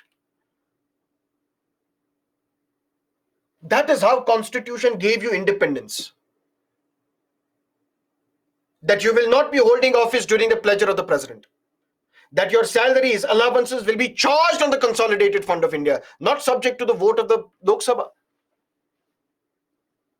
And whenever you give any verdict on your judgments, there can be no discussion in the parliament or the state legislature. Parliament can discuss anything. Parliamentarians can say anything. Can say anything, even if it goes against the sovereignty, integrity, unity of India. But one thing they cannot do, they cannot discuss the conduct of judges, except when they have to remove a judge. Because they have the power to pass a resolution asking the president to remove a judge. Only if that resolution, only if that discussion has to happen whether the judge should be removed or not, only at that time you can discuss the conduct of judges. Otherwise you can't. Because the discussion in the parliament or the state legislature on the conduct of a judge is expressly barred. Can't do that. Otherwise judges will come under the influence. Judges will come under the influence when they will be criticized in the parliament. They will say, what wrong have they done? So basically you will be influencing them. Powers conferred on the High Court to punish contempt for itself. How can you ensure your independence? Supreme Court and High Court, you can punish people if they commit contempt of yours.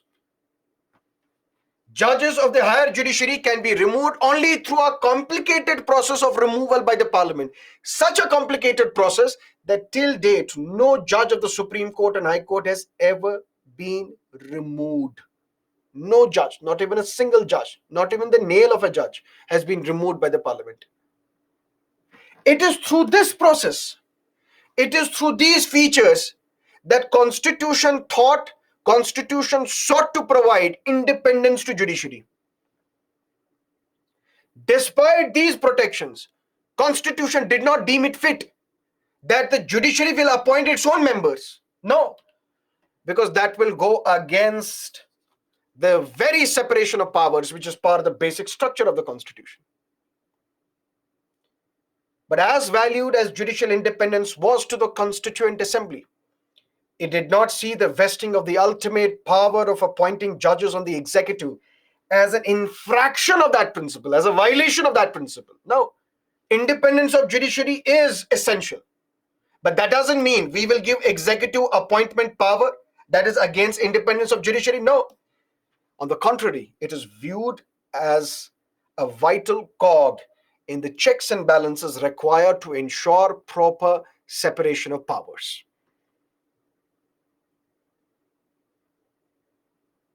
Taken away, Supreme Court said NJAC is unconstitutional. Further, when the Supreme Court said NJAC is unconstitutional, that means collegium will revive itself. That means now collegium will continue. Supreme Court accepted that we need suggestions how we can transform collegium system better.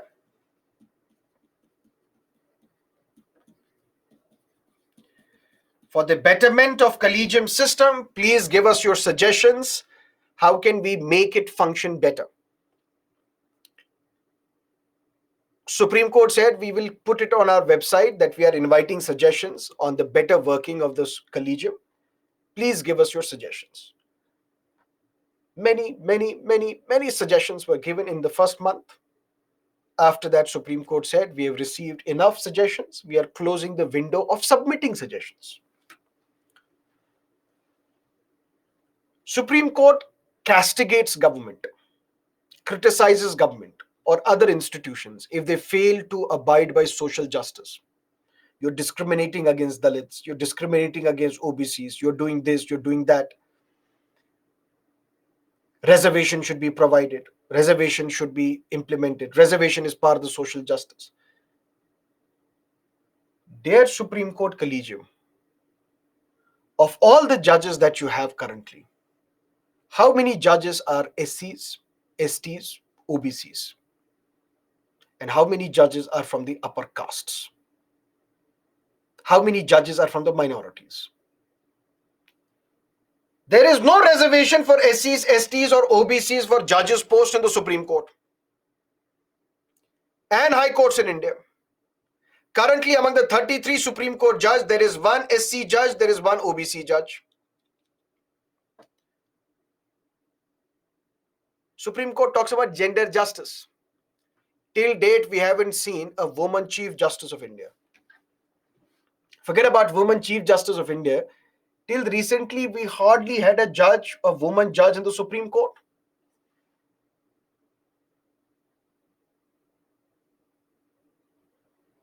But further problems have arisen. What are these problems?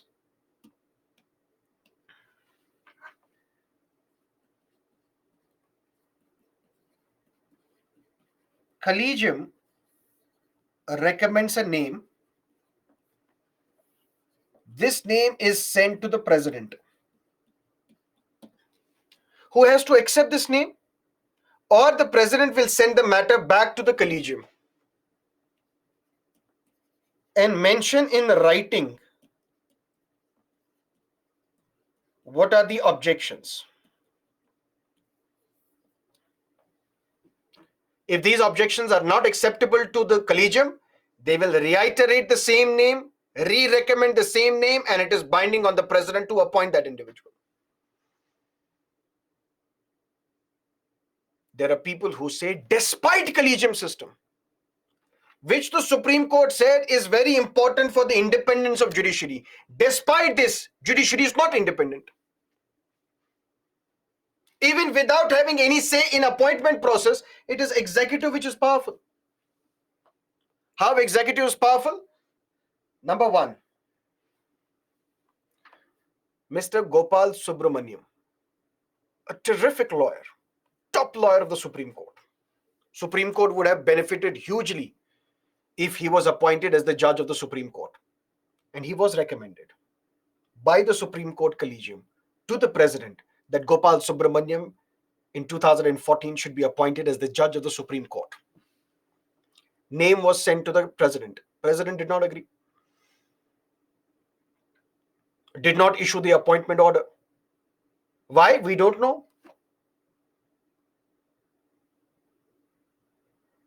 Perhaps why? Because Gopal Subramaniam was the amicus curiae when Amit Shah's case was taken up, where Mr. Amit Shah was accused in a fake encounter of killing Tulsiram Prajapati and Ishrat Jahan and others. Amicus curiae, friend of the court. That means the court sometimes asks a senior advocate, please assist us on this case. And that case was that fake encounter case or alleged fake encounter case. Gopal Subramaniam basically fought against Amit Shah in the court. Now Amit Shah is the Home Minister. Or then he was not the Home Minister, then he was the BJP president. The government did not agree. And Supreme Court did not insist on his name. Forget about government agreeing or not agreeing, job of the government. But Supreme Court did not agree to reiterate that name. Because once you have suggested this name to the president, it's binding on the president. But the president can raise objections in writing. If these objections are not acceptable to collegium, collegium will reiterate the name. This name was reiterated, yet he was not appointed. So where is your dream theme? The appointment of judges is an integrative, participatory, consultative exercise to select the best possible talent to judiciary. Executive still has a veto. It says, no, you can't do anything. Second instance. This is what we call pick and choose. What is pick and choose? Candidate A, B, C, D, E. 5 vacancies in Supreme Court or High Courts. This list of 5 people is sent to the president for appointment. President looks at these 5 people and tells the government, what do we do? Out of these 5, these 3 are okay. This person not good, this person not good. Why? Because they are too independent. They will pose problems to us. These 3 can be manageable. So pick these 3 people, appoint them, and keep these 2 names pending. So now the executive is picking and choosing from a list which was sent by the collegium. Some names are appointed, some names are kept pending for years. No action. Something bizarre has happened or something interesting has happened. Depends upon which way you look at it. Previously, all these objections which were given by the president, basically the government to the Supreme Court, it was kept hidden by the Supreme Court. Supreme Court would not explain, would not tell, would not reveal what are these objections. Now, for the first time, under the Chief Justiceship of Justice Chandrachud, these objections have now been revealed.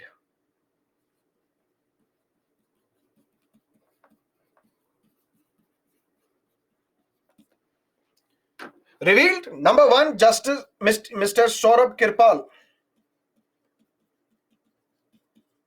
Saurabh Kirpal is the advocate of the Delhi High Court. He was recommended by the Supreme Court Collegium to be appointed as the judge of the Delhi High Court. His name was sent to the president. Objections were raised, and these objections were sent to the Collegium. Because of these reasons, we don't want Saurabh Kirpal to be appointed as a judge.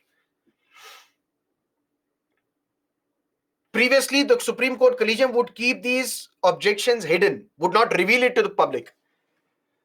Now, Justice Chandrachud says, enough is enough. Justice Chandrachud published these objections on the website of the Supreme Court. And what are the objections raised by the government? That Saurabh Kirpal belongs to LGBTQ community and his partner is a Swiss national, which will compromise our national security. Foreign national is the partner of Saurabh Kirpal. Supreme Court reiterated his name. saying you have raised these objections in writing. We are now reiterating his name. Number one, on what ground? So what Mr. Kirpal is from LGBTQ community. Right to love is a fundamental right. Homosexuality has now been decriminalized.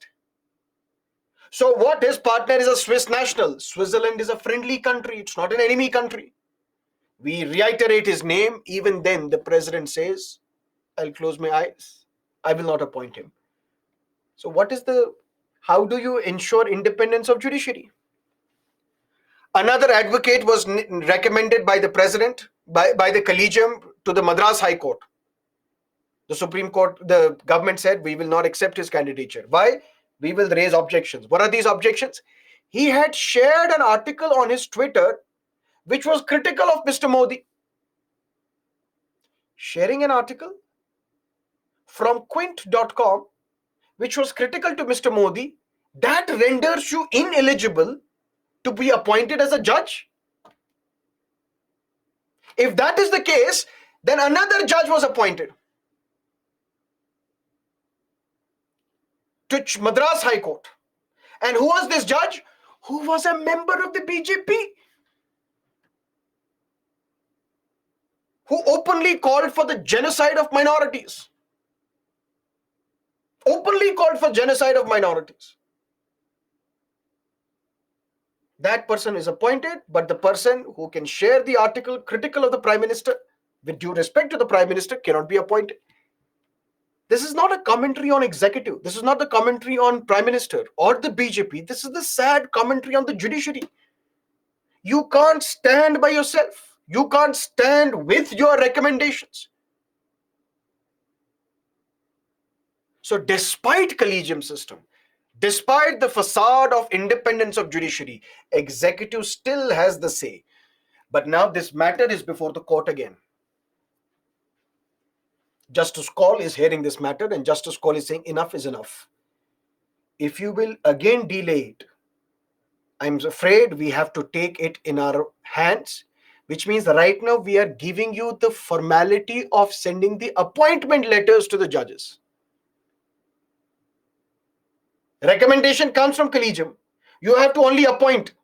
If you will continue with these tactics, pick and choose, delay, not appointing, keeping the matter pending, maybe we will strip you of the appointment process as well. Maybe we will recommend names and we will ask Chief Justice of India, administer them oath and appoint them as the judges of the Supreme Court and High Court. If that would happen, that would be very scary. Because now judges would be appointed as well as oath would be administered by the Chief Justice. Formal appointment order will be issued by the Chief Justice. That goes against the doctrine of checks and balances, separation of powers. But what we need is a consensus. Genuine effort to resolve this difference between the executive and the judiciary and come up with a better MOP, memorandum of procedure, as to how these judges are to be appointed. What happens in case the executive raises objections? How these objections are to be dealt with by the collegium? If the name is reiterated, what should be the process? All this, if it is not mentioned in the Constitution, which it is not, should be mentioned in this memorandum of procedure. That is how we can solve this problem. And that is how the judges are appointed. And that is how, if you have any questions, let me know. Swiss national means a citizen of Switzerland. So don't you think this political intervention in collegium is also dangerous? Yes, it is. I agree. Can Parliament pass a resolution to remove those judges as they violate Constitution by striking down NJAC? No, you can't do that. Parliament can remove a judge only which we will discuss after the break, in cases of proved misbehavior or incapacity. Just because they have given a judgment, you can't remove them.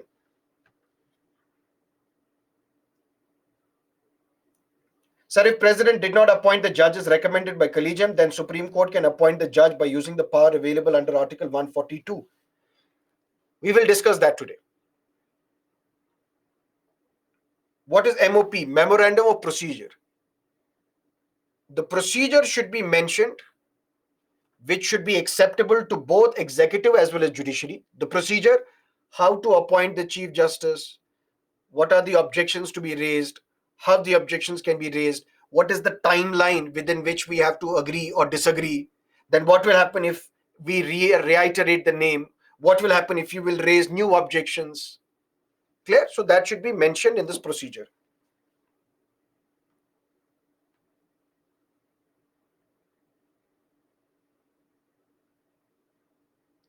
What do we mean by original jurisdiction of the Supreme Court?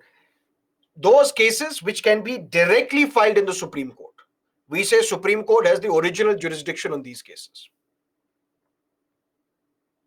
Now, don't ask me about judicial activism, judicial overreach. Why? Because we have not discussed those concepts yet. We will discuss what is judicial review, what is judicial activism, what is judicial overreach, what is judicial barbarism, what is judicial negation. So many concepts. But for that, you'll have to wait.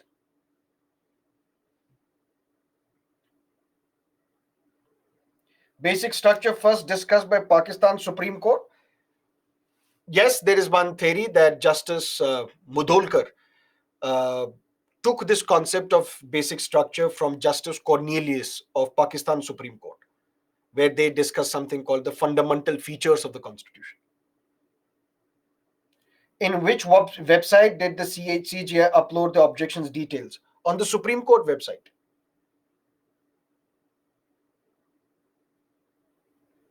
What is advisory jurisdiction? We will discuss that today. We have to discuss it.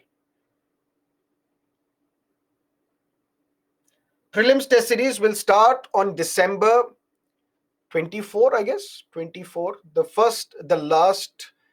second last Saturday of December. That's when the PTS will start. We'll discuss previous year's question papers tomorrow. UPSC is a constitutional body. Okay, let's take a break. After the break, we will discuss how the judges are to be removed. And we will meet at 8:05 a.m. See you on the other side.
Shall we start?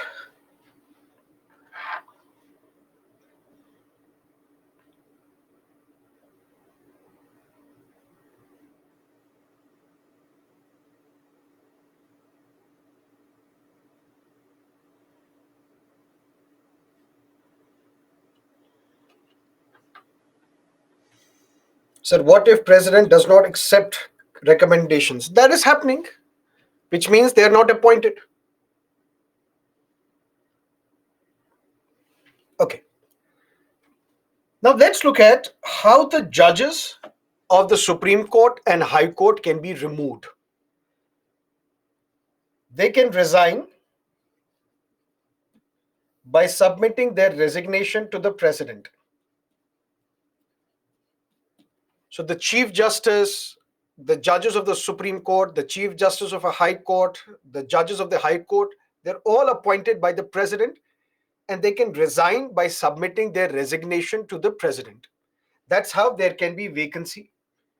But they can also be removed. And what is the process of removal?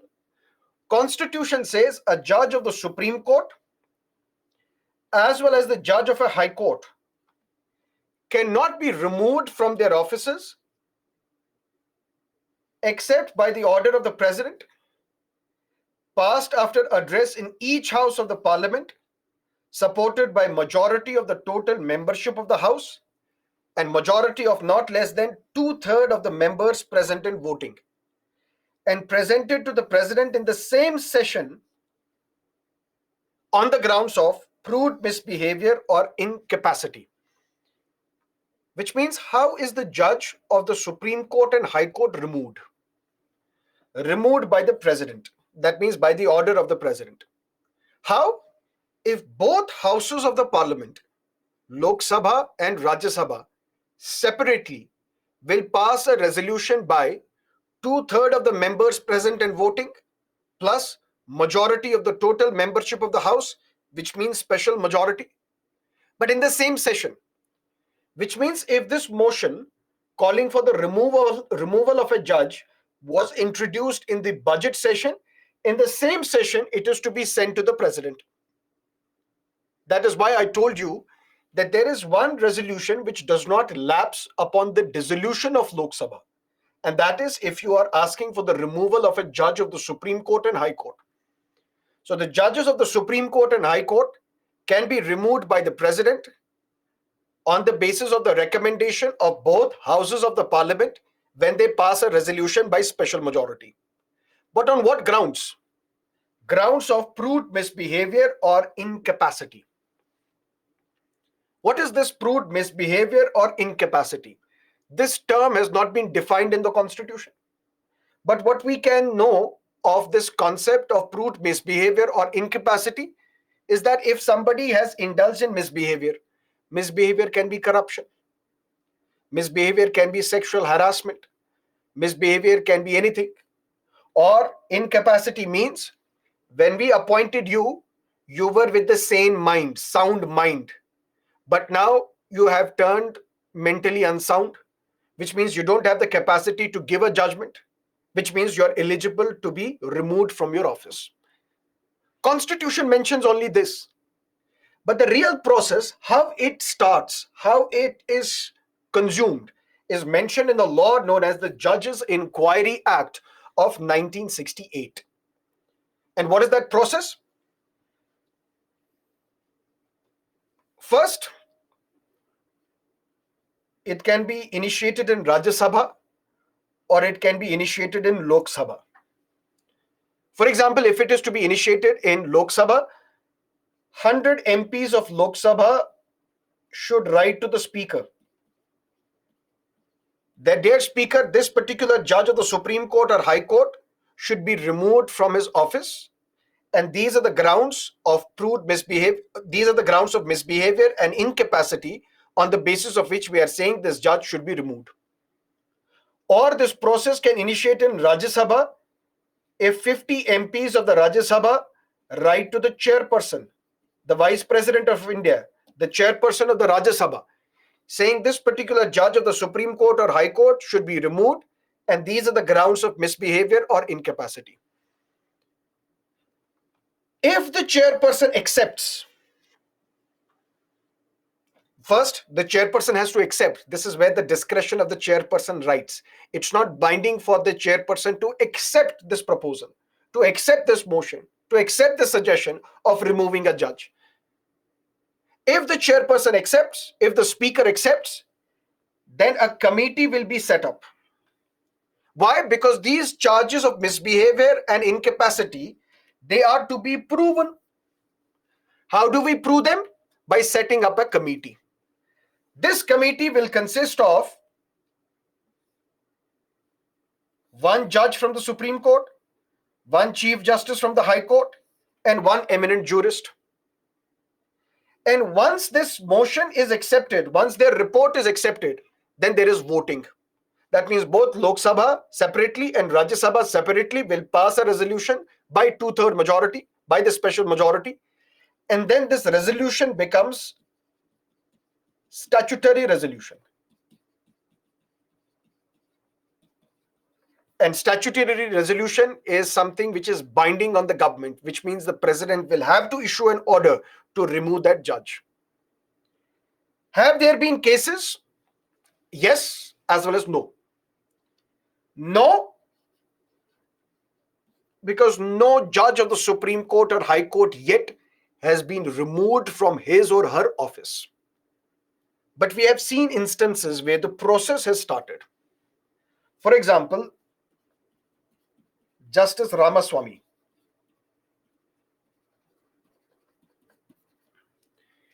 He was the judge of the Punjab and Haryana High Court. He was the Chief Justice of the Punjab and the Haryana High Court. Later on, he was promoted to the Supreme Court. He became the judge of the Supreme Court. Then there was an allegation. The allegation was that Justice Ramaswamy, when he was the Chief Justice of Punjab and Haryana High Court, he used the judicial money. He used the money which was given to him for maintaining the High Court. He used the government money to renovate his private residence, which is misbehavior, basically corruption. And then this process was initiated in Lok Sabha. When the members of the Lok Sabha wrote to the Speaker, Speaker accepted this motion, set up a committee. This committee consisted of a judge of the Supreme Court, a Chief Justice of a High Court, an eminent jurist, and ultimately gave a report. And this report said, yes, the allegations of misbehavior are correct, are proven. Lok Sabha passed a resolution by special majority.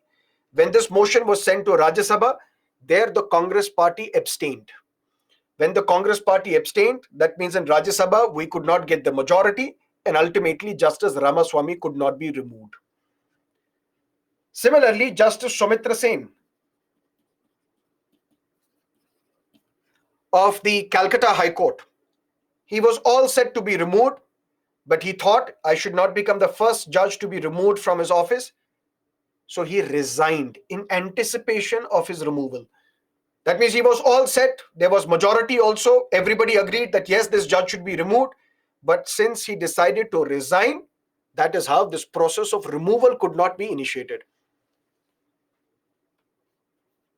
Justice Deepak Misra.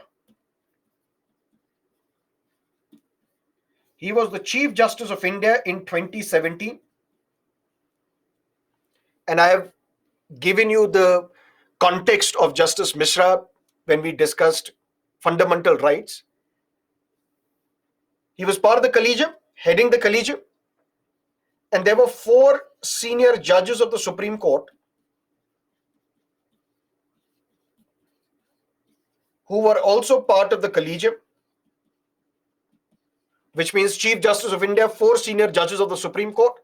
These 4 judges of the Supreme Court, Justice Chalameshwar, Justice Kurian Joseph, Justice Madan Lokur, Justice Ranjan Gogoi, they addressed a press conference in January 2017, and they said democracy is in danger. We tried to convince Chief Justice to mend his ways, but he does not act. Ultimately, we owe our debt to the society. Through media, we are telling the society that democracy is in danger. And the allegation against Justice Deepak Misra was that he is doing something known as bench fixing. important cases he is allocating to junior judges, not to the senior judges, and ultimately this means independence of judiciary has been violated. More than 50 MPs,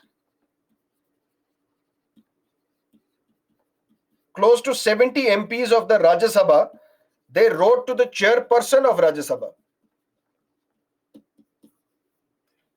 Mr. Venkaiah Naidu was the chairperson, the Vice President of India. A motion was introduced that we have to remove the Chief Justice of India. This is for the first time in the history of independent India that a motion was tried to be introduced in Rajya Sabha or in Parliament for the removal of a sitting Chief Justice of India. But the chairperson, who has the discretion to either accept this motion or reject this motion, he decided to reject it. When he decided to reject this, ultimately no action could be taken. Justice Deepak Misra completed his term.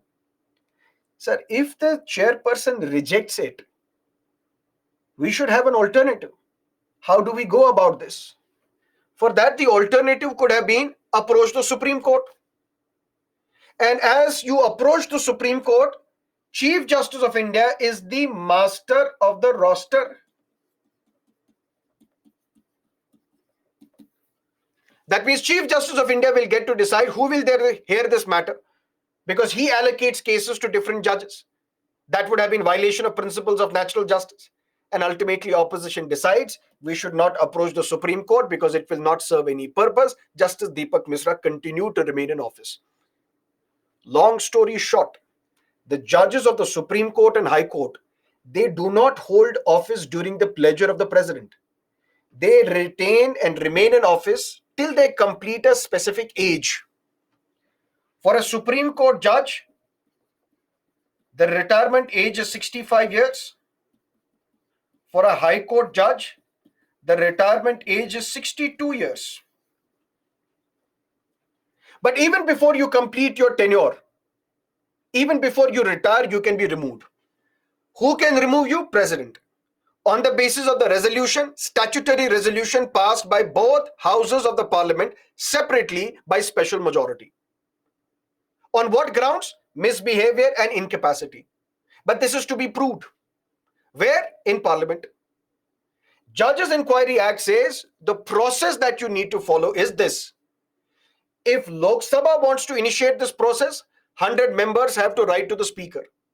If Rajya Sabha wants to initiate this, 50 members will have to write to the chairperson. And now chairperson will get to decide, will have the discretion either to admit this motion or to reject this motion.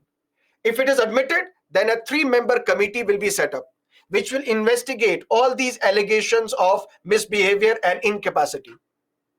And basis that report, now there will be voting. If Lok Sabha passes a resolution by special majority, then Rajya Sabha passes a resolution by special majority. This statutory resolution is binding on the President of India. The President will issue the order. By notification, that judge will be removed from his office. But till date, although process has been initiated in 4 cases, but in no case could this process be culminated, which means till date, no judge of the Supreme Court or High Court has been removed under Judges Inquiry Act of 1968. But the process we have discussed. Clear? Now let's look at Article 130 of the Constitution. The seat of the Supreme Court shall sit in Delhi or in such other place or places as the Chief Justice of India may, with the approval of the President, from time to time appoint. What is the location of the Supreme Court of India? Constitution says the seat of the Supreme Court, which means the location of the Supreme Court, shall be in Delhi. But can Supreme Court sit in any other place apart from Delhi? Let's say in Chennai or other places. That means at the same time at multiple places. Delhi, Chennai, Bengaluru, Guwahati, Indore. Can it happen? Yes. Who will decide that? Who has the power to change the seat of the Supreme Court? Chief Justice of India with the approval of the President. And this is where we come across something interesting. Something interesting is Let's say we have the Supreme Court in Delhi. And we have the Supreme Court in Delhi. And I am from Kanyakumari in South India. Or I am from Arunachal Pradesh. Or I am from a desert area of Gujarat. I filed a case in the High Court. The High Court rejected my petition. The High Court in Tamil Nadu, the High Court in Arunachal, the High Court in Gujarat.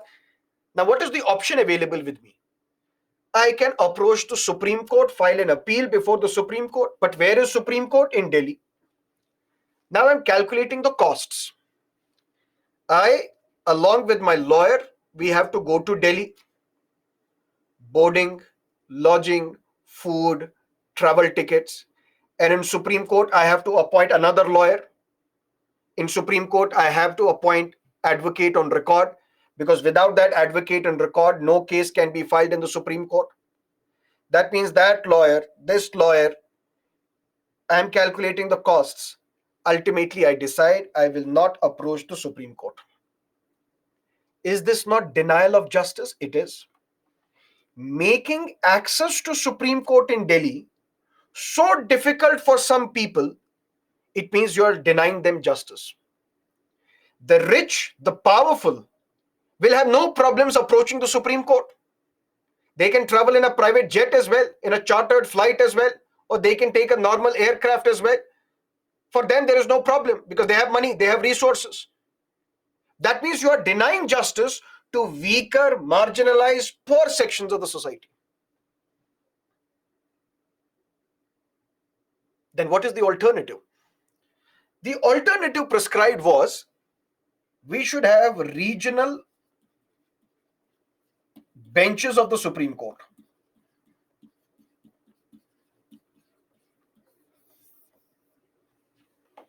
Which means let the Supreme Court be in Delhi. The seat of the Supreme Court can be in Delhi or in other place or places. As the Chief Justice of India, with the prior approval of the President, from time to time appoint. That means Supreme Court can sit in other place or places as well, other than Delhi as well. Let's have regional benches of the Supreme Court. Let's have a regional bench of the Supreme Court in Southern, another in Eastern,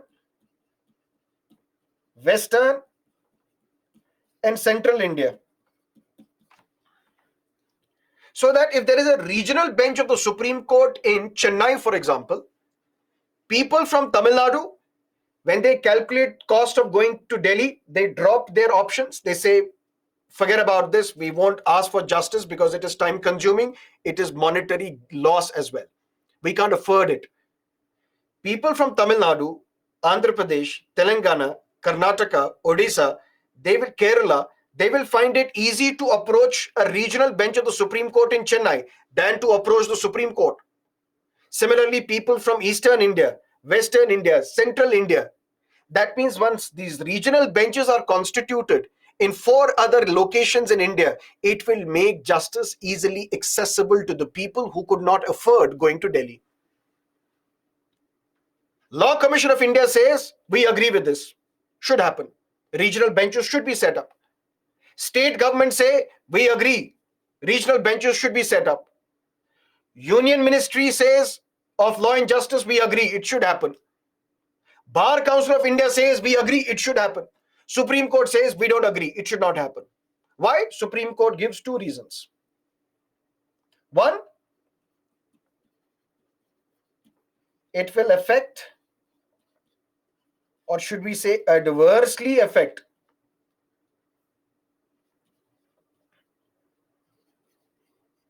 the status of the Supreme Court as a national institution.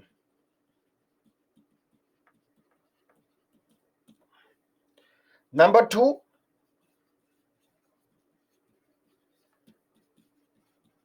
regional benches of the Supreme Court can come under the influence of local politics. Supreme Court said we may have agreed with the suggestion to set up regional benches in 4 different areas apart from Delhi so that justice becomes easily accessible. But we don't agree with the suggestion for 2 reasons. Reason number 1, if we have regional benches of the Supreme Court, that means Supreme Court is not a national institution. It is now a regional institution as well. That's something which is not acceptable to us because it will adversely affect the status of Supreme Court as a national institution. Second, if we set up a regional bench in Chennai or in any place in South India, East India, West India, Central India, it will come under the influence of the local politics.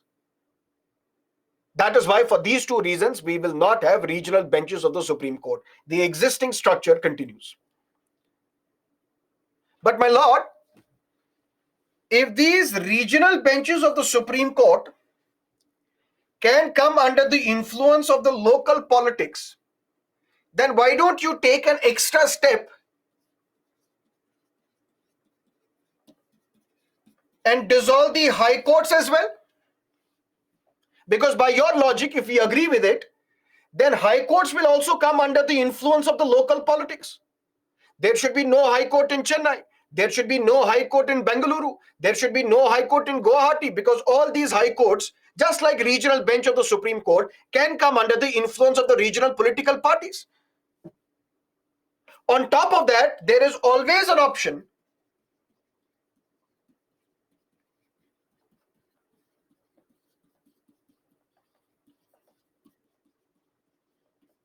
of transferring a case from one high court to another. Even if we assume that in one-off case, there may be that regional bench of the Supreme Court will come under the influence of the local politics. Once you get the wind of it, once you get the hint of it, you may transfer that case to another regional bench, or you transfer that case to itself. For example, when there were allegations that these Gujarat riots cases, the Gujarat High Court is coming under the influence of the local politics, is coming under the influence of the state government. Those Gujarat riots cases were transferred to Maharashtra. When there were allegations that J. Jayalalitha's case of disproportionate assets case, where it was found or it was alleged that she has assets, she has properties which are beyond her known sources of income. If we calculate her income, she should not have bought these properties. So there is an element of corruption.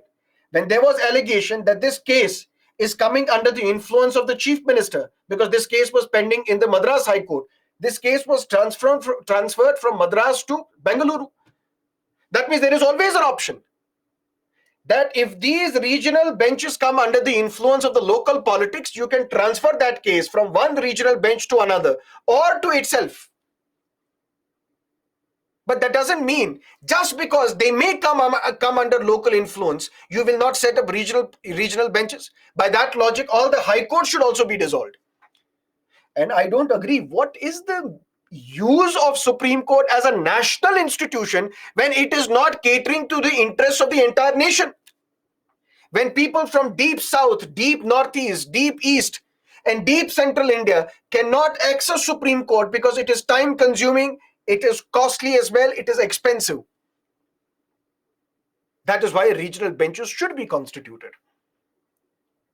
If not regional benches, then perhaps we need to reimagine Supreme Court. Reimagine in the sense, this Supreme Court, which is in Delhi, should be split into a constitutional court and a cassation court. Why? What is the difference? Today, the Supreme Court of India hears all kinds of cases. All kinds of cases. Constitutional cases. Whether right to privacy is a fundamental right or not.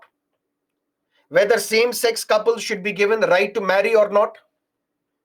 Whether Kerala governor, who is sitting on the bills passed by the Kerala Legislative Assembly, whether we can issue a directive to the Kerala governor, please pass these bills, sign these bills, or take action on these bills within a reasonable time frame. Same goes with the dispute between Telangana governor and the Telangana chief minister. Same goes with dispute between the Tamil Nadu government and the Tamil Nadu governor. Same goes with disputes involving center and the states.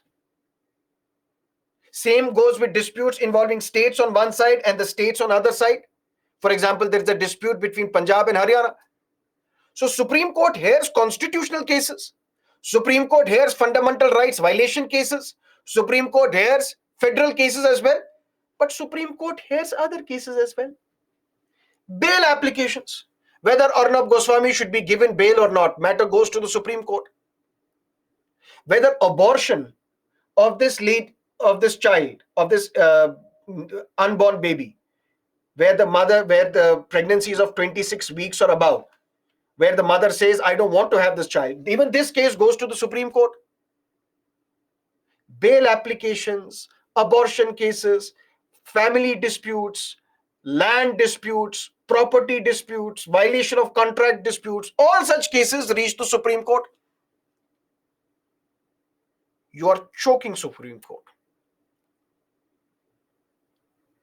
Can we split Supreme Court into two? One constitutional court, which will be in Delhi, which will only hear constitutional cases, which will hear federal cases, which will hear cases involving interpretation of the Constitution. Such cases can be filed in Delhi, and Supreme Court, Constitutional Court, will be in Delhi. But so far as other matters are concerned, where you approach the district court, then you don't get favorable verdict, you approach the High Court, then you don't get favorable verdict, you approach the Supreme Court in Delhi. For example, marital disputes, family disputes, land disputes, tax disputes, any other dispute. Such cases, instead of going to Delhi, we should go to a cassation court, which should be in 4 different locations. One in southern India, one in eastern India, one in western India, one in northern India. Because normally it is this cassation court which hears appeals against the judgments given by High Court. It is these cases which affect common man. They should be allowed to approach a regional cassation court set up in 4 different regions of India, so that Supreme Court, which is in Delhi, will hear only constitutional cases, so that Chief Justice, Justice Chandrachud, and all the 33 judges, they can focus their entire attention on these constitutional cases. Today's Indian Express newspaper. 6 years, one matter was pending. Electoral bonds. 6 chief justices were present during this time. And now Supreme Court is hearing this matter. Because Supreme Court does not have time. Because Supreme Court heard Arnab Goswami as well. That lady who asked for abortion as well. Some family disputes as well. That means Supreme Court's time is now divided into various sets of cases. Can we not focus entirely on constitutional cases so that quick justice is given in these constitutional cases? Whether electoral bonds are constitutional or not, it should not take 6 years for the Supreme Court to decide. Whether the way Article 370 was diluted, was it done rightly or wrongly, it should not take 5 years for the Supreme Court to decide. Whether Citizenship Amendment Act is right or wrong, it should not take 5 years for the Supreme Court to decide. Because these are all important constitutional cases. All such cases should go to Constitutional Court in Delhi. All other appeals, where you're appealing against the High Court judgment in the Supreme Court, for that, instead of going to Delhi, you can go to a cassation court in Chennai, cassation court in Guwahati, cassation court in Bhopal, cassation court in Ahmedabad or Jaipur, wherever you want to set it up. That is how we can change and reimagine the structure of the Supreme Court. And that would be the biggest reform. But for that, the Chief Justice of India has to agree. Because the seat of the Supreme Court shall be in Delhi. That means the Supreme Court shall sit in Delhi and can sit at any other place or places as the Chief Justice of India with the approval of the president, from time to time appoint. That is Article 130 of the Constitution. Any questions as of now?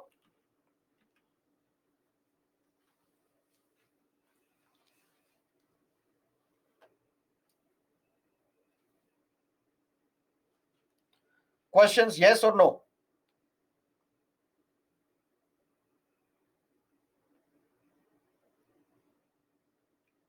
What is Lok Adalat?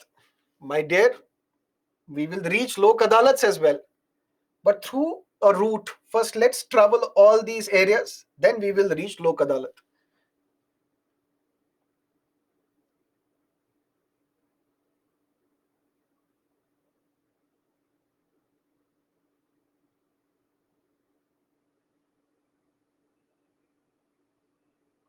So then why this model is not coming that you discussed? This model was basically, this is not my innovation.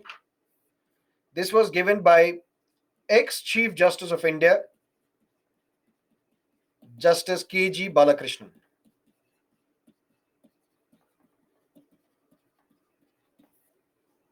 But Supreme Court did not agree.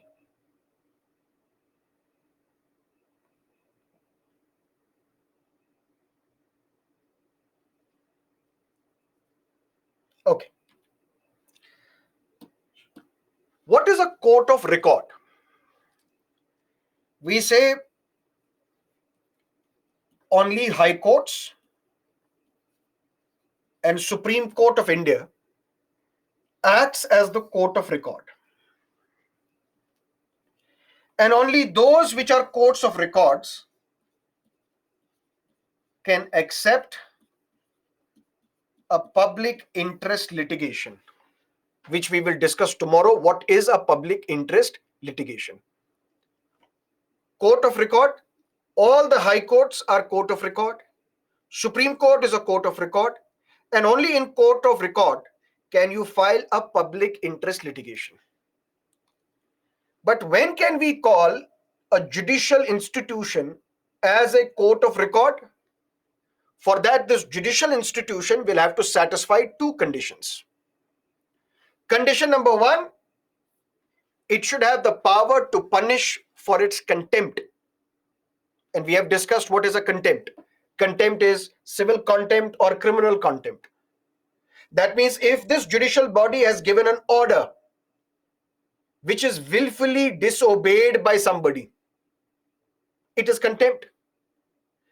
If this institution has given an order and there are some who scandalize the judge gave this order because he is from the same religion or same caste, or that he took bribe, or he is from the same state, casting aspersions on the Supreme Court, thereby violating the power of the Supreme Court, thereby sowing seeds of distrust and mistrust amongst the people, that they should not trust the judiciary because judiciary is not fair. Because once you attribute motives to the judges, you are planting seeds of suspicion in the minds of the people. They won't trust the judiciary.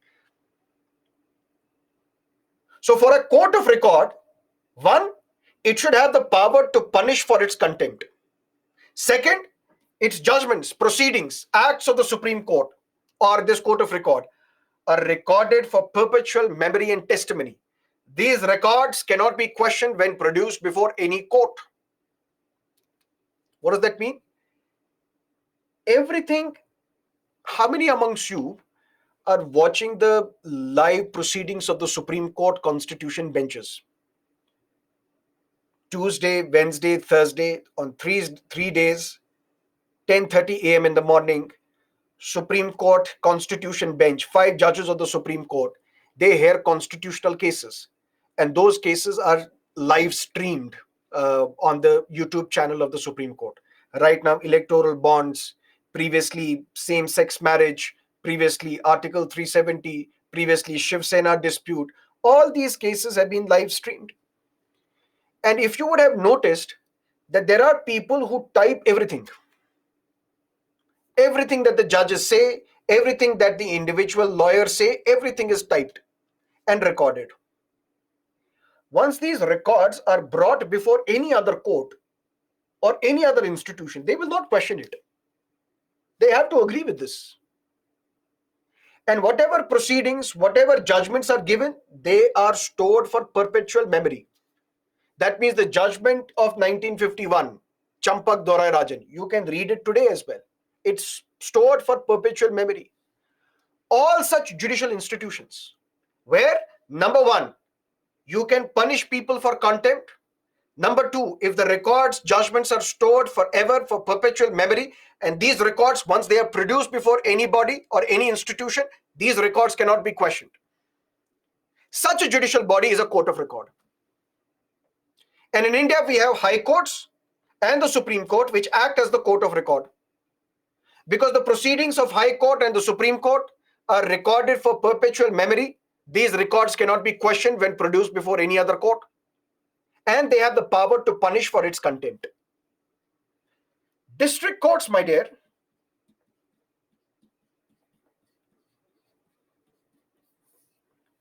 district court satisfies criteria 1, but does not satisfy criteria 2. District courts, their proceedings are also recorded, saved for perpetual memory. All the proceedings, all their judgments are recorded. But if somebody is committing contempt of a district court itself cannot punish. That doesn't mean you can commit contempt of a district court. But if you commit contempt of the district court, High Court of that state shall punish for contempt. District court asked me to be present on Friday, 12 o'clock. I am not present deliberately. That means I am willfully disobeying a court order.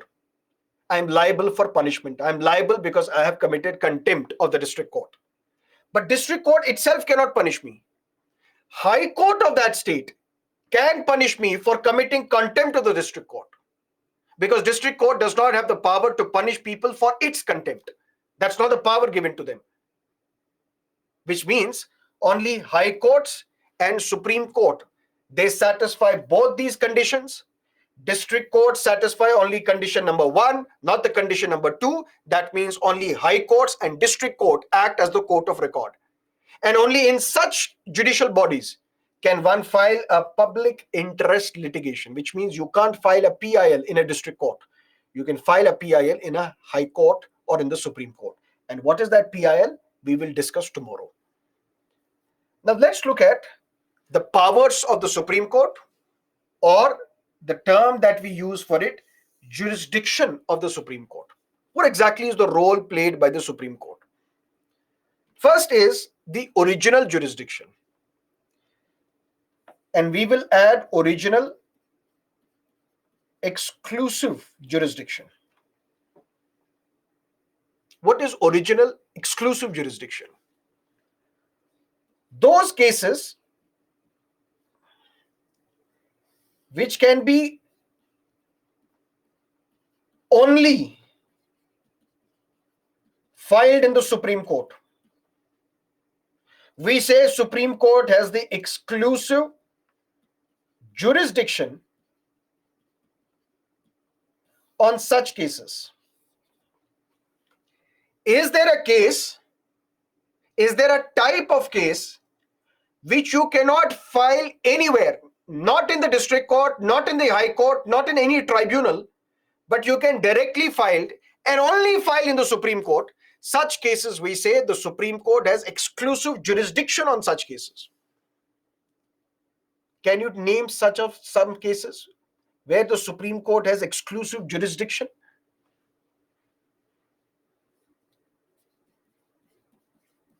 Federal cases. Dispute involving center and the state can be filed only in the Supreme Court. That means on these cases, Supreme Court has the exclusive jurisdiction.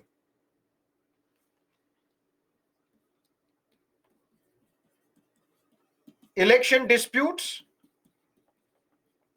involving president, the vice president.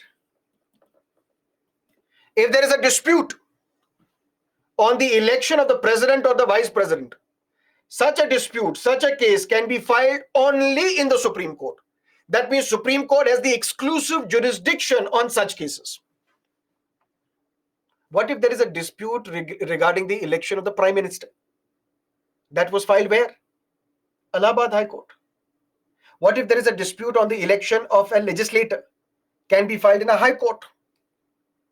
But when it comes to the dispute about the election of the president or the vice president, such a case can be only filed in the Supreme Court, which means Supreme Court has exclusive jurisdiction. That means it alone can hear federal cases. It alone can hear election disputes regarding president, vice president. Then we say on some cases, Supreme Court has original jurisdiction. What is this original jurisdiction? Those cases which can be filed directly in the Supreme Court and not by way of an appeal. What does that mean? There is a murder case, there is a dacoity case, there is a rape case, there is a corruption case, there is a money laundering case, there is FCRA violation case. All these cases, they are heard by the High Court. Clear? But if you're not satisfied with the judgment given by the High Court, where do you go? You approach the Supreme Court. How do you approach the Supreme Court? Through appeal. That means you're appealing before the Supreme Court. Please hear my petition because I'm not satisfied with the verdict given by the High Court. That means in these cases, Supreme Court does not have the original jurisdiction. That means these cases approach the Supreme Court through an appeal, where you are appealing against the High Court order. But those cases which can be directly filed in the Supreme Court, not through an appeal, but directly filed in the Supreme Court, we call that Supreme Court has original jurisdiction on these cases. Can you give me one big example of such cases? Violation of fundamental rights. If your fundamental rights are violated, you can directly approach the Supreme Court under Article 32 of the Constitution, called Right to Constitutional Remedy. And by this, Supreme Court will issue various writs, habeas corpus, mandamus, prohibition, certiorari, quo warranto, and protect and uphold your fundamental rights. But can you not file violation of fundamental right case in the High Court? Yes, you can. You can approach High Court. You can approach Supreme Court as well. But can these cases be directly filed in the Supreme Court? Yes, that means Supreme Court has original jurisdiction on fundamental rights violation cases, because such cases can be directly filed in the Supreme Court, not through an appeal, but directly. But can we say on fundamental rights, Supreme Court has the exclusive jurisdiction? No. Why? Because High Courts can also hear fundamental rights violation cases.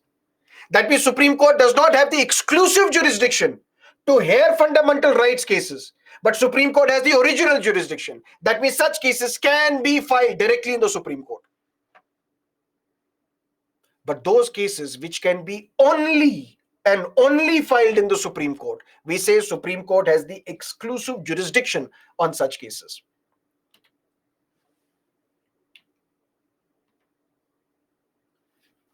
Article 131, the Supreme Court has original jurisdiction in any dispute between the Government of India and one or more states. For example, Kerala government filed a petition under Article 131 of the Constitution challenging the validity of the Citizenship Amendment Act. Although, in my understanding, it does not come under Article 131. It comes under Article 32. Why, sir? Because you allege violation of fundamental rights when CAA was passed, saying Article 14 is violated, 15 is violated, 21 is violated, secularism is violated, blah, blah, blah. So it's basically violation of fundamental rights under Article 32. Article 131 talks about a dispute between center and the state. There is no dispute between center and the state on Citizenship Amendment Act. You don't like that law. That doesn't mean there is a dispute. Dispute is if state had to provide some money to the center, but now the state has refused to give that money. Dispute is if, for example, on Delhi, or for that matter, cases involving federal disputes between center and the state, where you say that this particular area, which the central government says is now a union territory, it is not a union territory. It is part of our territory. It's part of the state. On that, there is a dispute. Such cases involving dispute between center and one or more states. For example, there is a dispute on between Maharashtra and Karnataka, as well as the union government. What is that dispute? There is Belagavi in Karnataka, also known as Belgaum. Maharashtra says it should have been part of us. Because in 1956, when the states were reorganized in the name of language, on the grounds of language. Maharashtra says when you look at Belagavi, majority of the people speak Marathi, which means Belagavi should have been part of Maharashtra, not Karnataka. Karnataka says, no, Belgaum is ours. In fact, they also constructed a legislature in Belgaum. And winter session of Karnataka legislature is conducted in Belgaum. And Karnataka says that there are areas in Maharashtra, Sholapur, Kolhapur. These areas should be under Karnataka because these are Kannada speaking areas. So there are some Kannada speaking areas in Maharashtra. There are some Marathi speaking areas in Karnataka. On these areas, there is a dispute. Who will resolve this dispute? Supreme Court has the original jurisdiction. That means you can directly and exclusively file such disputes in the Supreme Court.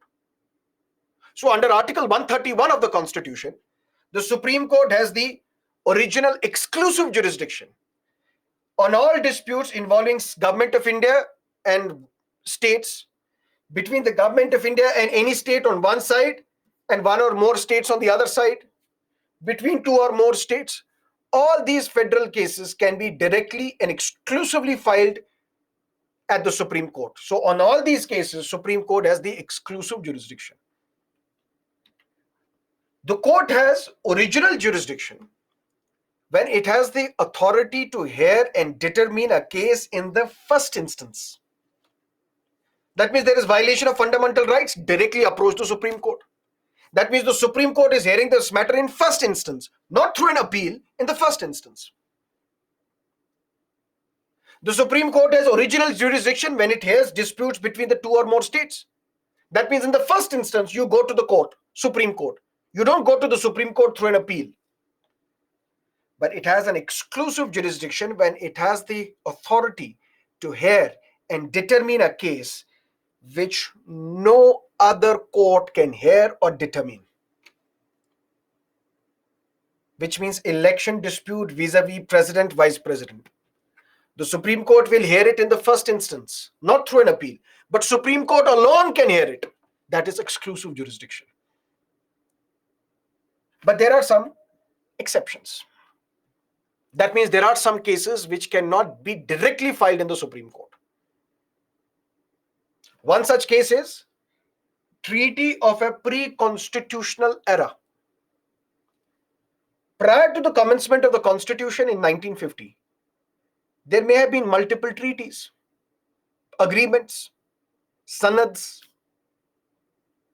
For example, instrument of accession signed between the Government of India and the Maharaja of Jammu and Kashmir, or the instrument of accession signed by various princely states, or the merger agreement signed by various princely states.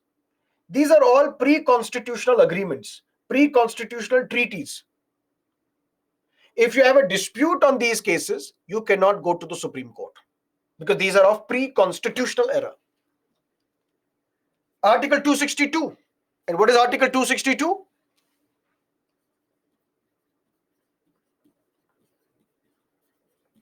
Interstate river water dispute. Manisha, privy purse was heard by the Supreme Court. Yes, because that was part of the Constitution. Constitution recognized this privy purse, saying 1/10 of the revenue that you had, that will be provided to you without any questions. So Supreme Court heard the abolition of privy purse not because it was a pre-constitutional agreement, but because it was mentioned in the Constitution. Those pre-constitutional agreements are not mentioned in the Constitution. That's why Supreme Court does not have original jurisdiction on that pre-constitutional agreement or a treaty. Article 262, interstate river water dispute, can be resolved through a mechanism which Parliament decides, but Supreme Court will not have the original jurisdiction to hear this case. Matters related to the Finance Commission. Under Article 280 of the Constitution, every 5 years, a Finance Commission is set up by the President of India. The principal job of this Finance Commission is that we have divisible pool of taxes.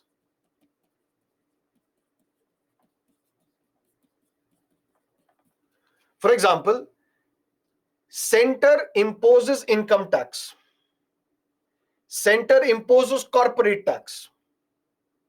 But whatever money is generated from income tax and corporate tax, will this money be used only by the center, or will it be distributed with the states? It is part of the divisible pool of taxes. That means it is to be distributed between center and the states. Surcharge, for example, cess, for example, it is not shared with the states. So when the center imposes surcharge, when the center imposes cess, those are not part of the divisible pool of taxes. That means whatever money is generated by the government of India by imposing surcharge or cess is not shared with the states. Income tax is, corporate tax is, but on what basis? What is the formula? That is decided by Finance Commission. Finance Commission said 41% of this tax will be distributed with the states. How will Finance Commission determine this? Various factors. One such factor is population. What sort of population? If your population is more, that means more money will be given to you. If a state is unable to generate its own revenue, we have to provide them more money.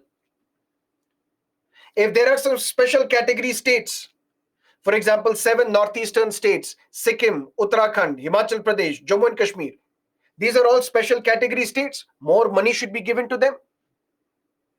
This formula is decided by Finance Commission. Now, can tomorrow a state file a case before the Supreme Court that we don't agree with the award given by the Finance Commission? Why?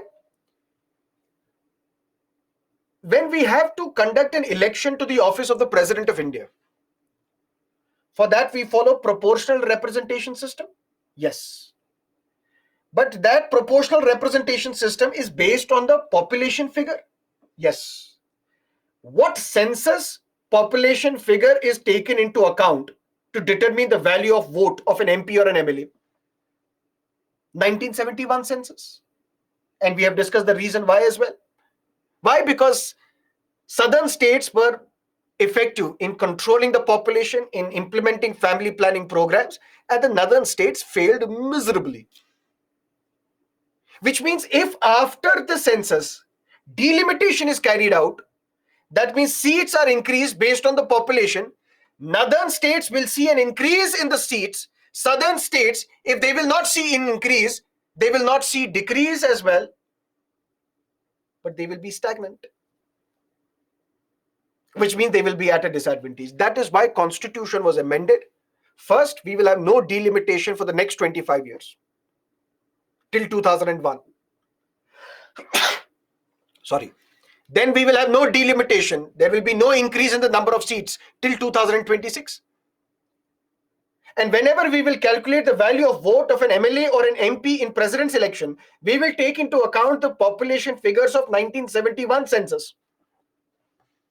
But Finance Commission, when it decides that 41% of this divisible pool of taxes will be shared with the states, some states will get more money as compared to other based on population. Do you know what census population figure Finance Commission takes into account? 2011 census. That means northern states will get more money as compared to southern states because their population is more, their population is less. Can on this matter Telangana, Karnataka, Tamil Nadu, Andhra Pradesh approach the Supreme Court saying we don't agree with using 2011 census population numbers to decide the grant given by the Finance Commission? No, because this is outside the purview of the Supreme Court. This is an exception. Similarly, adjustment of certain expenses between the union and the states under Article 290. For example, prior to the commencement of the Constitution, we had the officers of the British government in India. We had some posts created by the British government in India. Now, after the Constitution, if we don't want to continue with these posts, we don't want to continue with these jobs, we will have to abolish them. But you can't randomly abolish a post.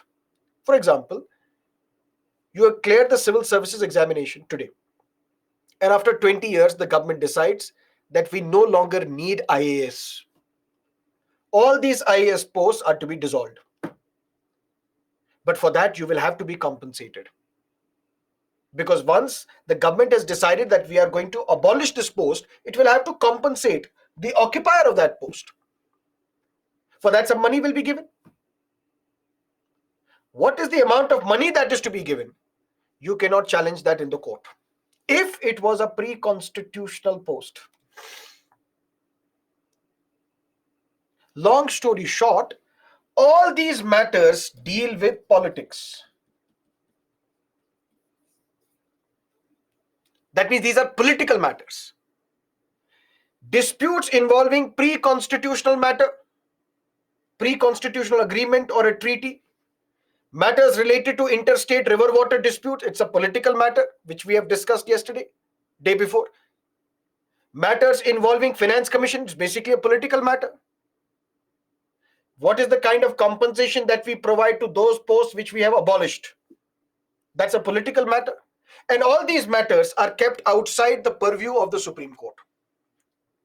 Which means when we say original exclusive jurisdiction, when we are discussing the powers of the Supreme Court, the jurisdiction of the Supreme Court, we say first jurisdiction, first power is original jurisdiction, original exclusive jurisdiction.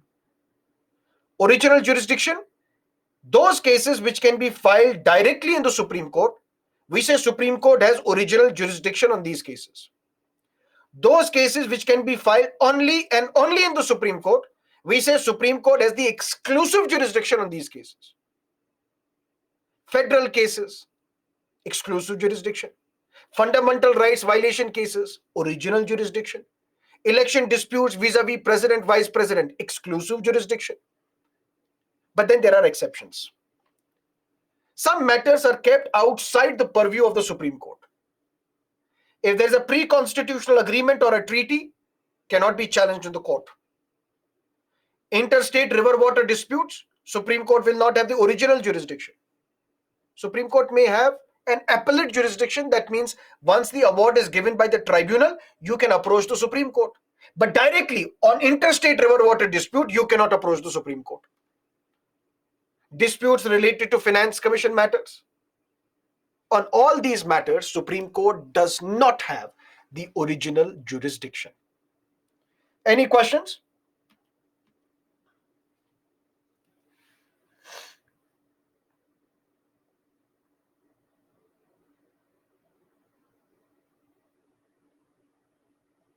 Is it permissible for my legal representative to appear in court on my behalf? Yes, that is what is their job.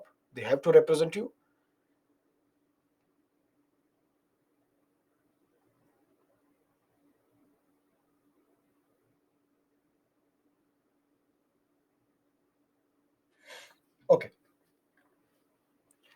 The second is appellate jurisdiction.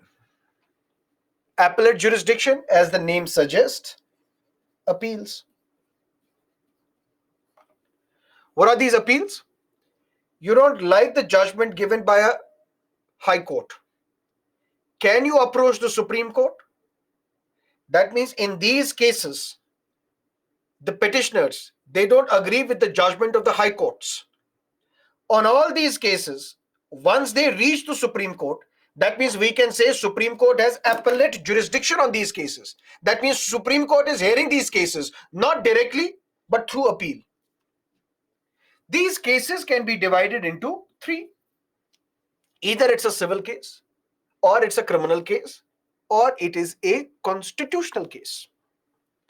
What is the procedure? Listen to me carefully.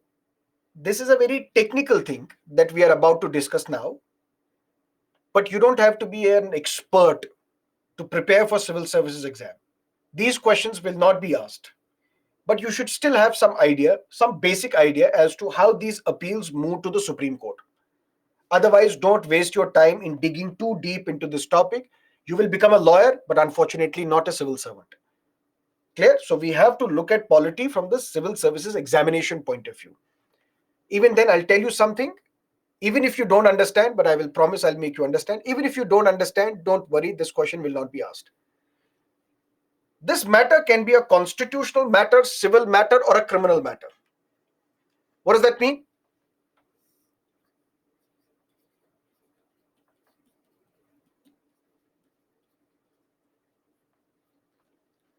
A boy in Kerala, a Muslim, girl Akhila, a Hindu. Akhila converts to Islam and then marries Shafin Jahan. Father of this girl files a case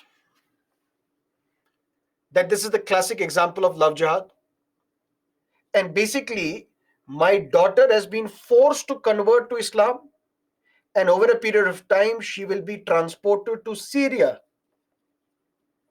by ISIS, Islamic State. Matter went to the Kerala High Court. Kerala High Court said this marriage is void. This marriage is not legal. Akhila had later changed her name to Hadia. This marriage is not valid. And in fact, the High Court ordered that there should be investigation as to whether ISIS was responsible for this conversion or not. And this girl should be sent to a hostel, will not remain with Shafin Jahan. Matter went to the Supreme Court on an appeal.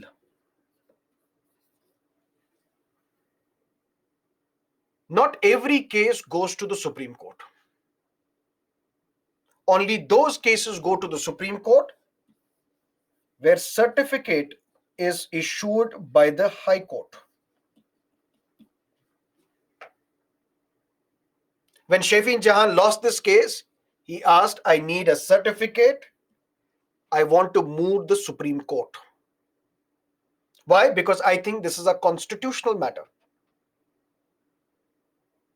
High Court issued the certificate saying this involves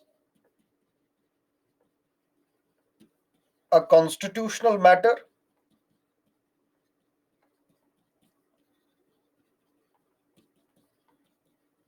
involving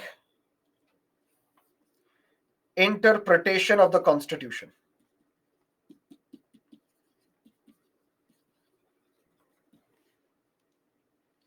This certificate was given to the Supreme Court registrar that I need to file an appeal before the Supreme Court against the High Court judgment. Here is the certificate, because this certificate tells you you should hear this case because this case involves interpretation of the Constitution. This is a constitutional matter. Why is it a constitutional matter? Supreme Court said, this marriage is void, this judgment is wrong. When the High Court says this marriage is void, High Court has no jurisdiction to say this matter. Because this is the matter between two consenting adults. Is Akhila more than 18 years of age? Yes, she's an adult. Even if she marries a boy who is not acceptable to her family, we can't do much about this because she's an adult, the boy is an adult. And High Court is wrong in saying that this marriage is void. You can't rule this marriage void if it is between two consenting adults, if both are beyond the legal marriageable age. And in this case, the court said right to marry is a fundamental right.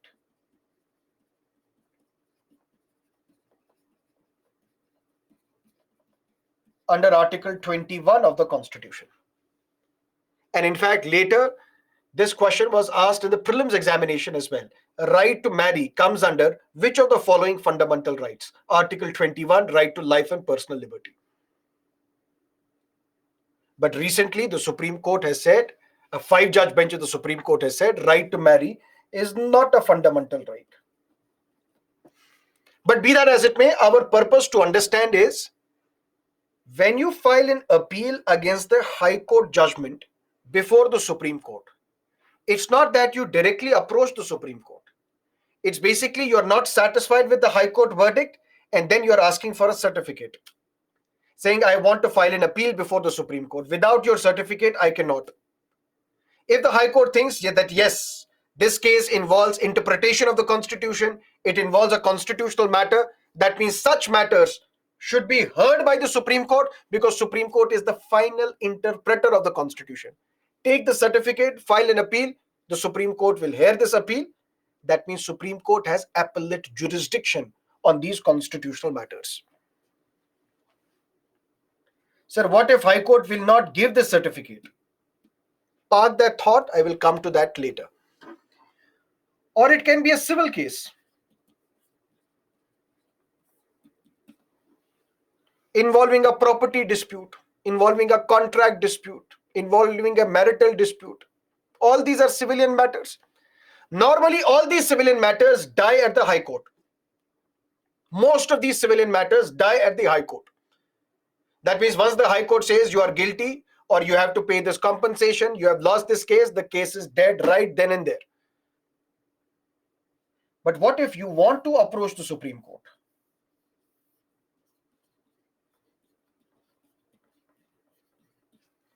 Because if you're not satisfied with the High Court order, you can't go to another High Court. You have to go to the Supreme Court. Because the case involves your jurisdiction. For example, if it has happened in Bihar, the jurisdiction is that of the Patna High Court, which means Odisha High Court cannot hear this matter, which means you will have to file an appeal before the Supreme Court. But for that, High Court will have to issue the certificate. And what is that certificate? Certificate says this matter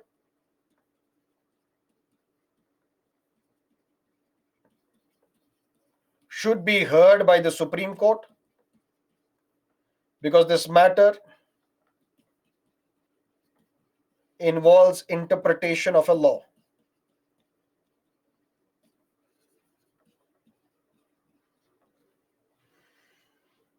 This is not a constitutional matter, but this matter involves interpretation of a law.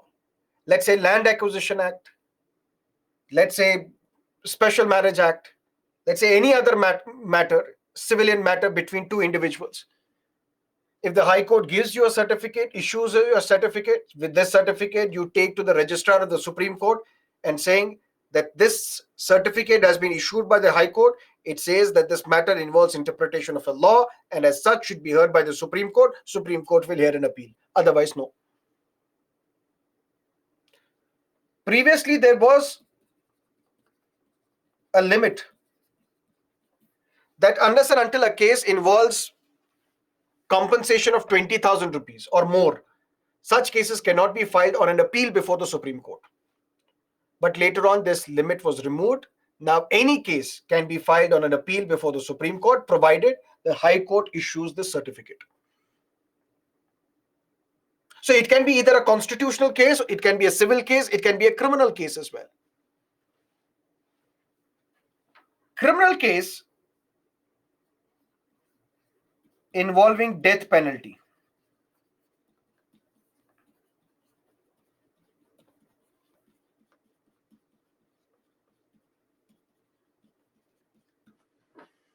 If you have been charged with, let's say, waging war against the country, terrorism, rape, murder, for which death sentence is given to you by the High Court, it is your right to approach the Supreme Court. If you want, if you don't want, okay, hang. But if you want and you want to approach the Supreme Court, it becomes your right. You don't need a certificate by the High Court to approach the Supreme Court. You can directly approach the Supreme Court after this death sentence is awarded to you by the High Court. That means it becomes your right to approach the Supreme Court. But it's not an original jurisdiction, it's an appellate jurisdiction. You file an appeal against the High Court. If there is a case where the district court has sent you free, but High Court has sentenced you to 10 years or more in jail, or there is a case where the district court sentenced you to 10 years or more in jail, but High Court set you free. Such cases, through a certificate, you can approach the Supreme Court. Supreme Court will accept your petition, file an appeal, and Supreme Court will hear the appeal against this judgment, because it's a criminal matter. If it is death sentence, it's your right to approach the court. If it is any other criminal matter, for example, if district court has said you are guilty, you are given 10 years or more in jail, High Court says no, you are not guilty, you are set free, which basically means that the state will have to then approach the Supreme Court against this verdict, because state has lost. The accused is set free. The state would want the certificate, then it can approach the Supreme Court.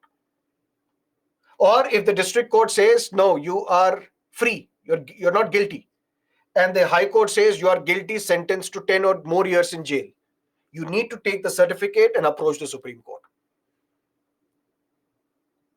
So on all civil cases, criminal cases, and constitutional cases heard by the High Courts, you can file an appeal before the Supreme Court through certificate issued by the High Court, where the High Court says that this case is fit to be heard by the Supreme Court, or this case involves interpretation of the Constitution and as such should be heard by the Supreme Court, or this case involves interpretation of a law and as such should be heard by the Supreme Court. Supreme Court will hear these cases on appeal.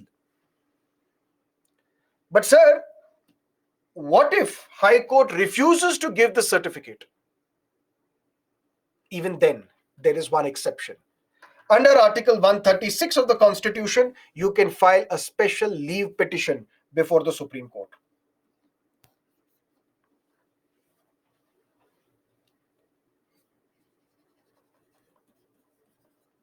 Cannot be treated as a right. This is the discretion of the court.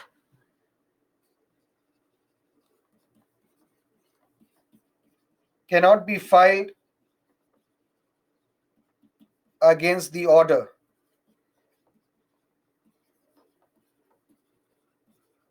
of a military tribunal.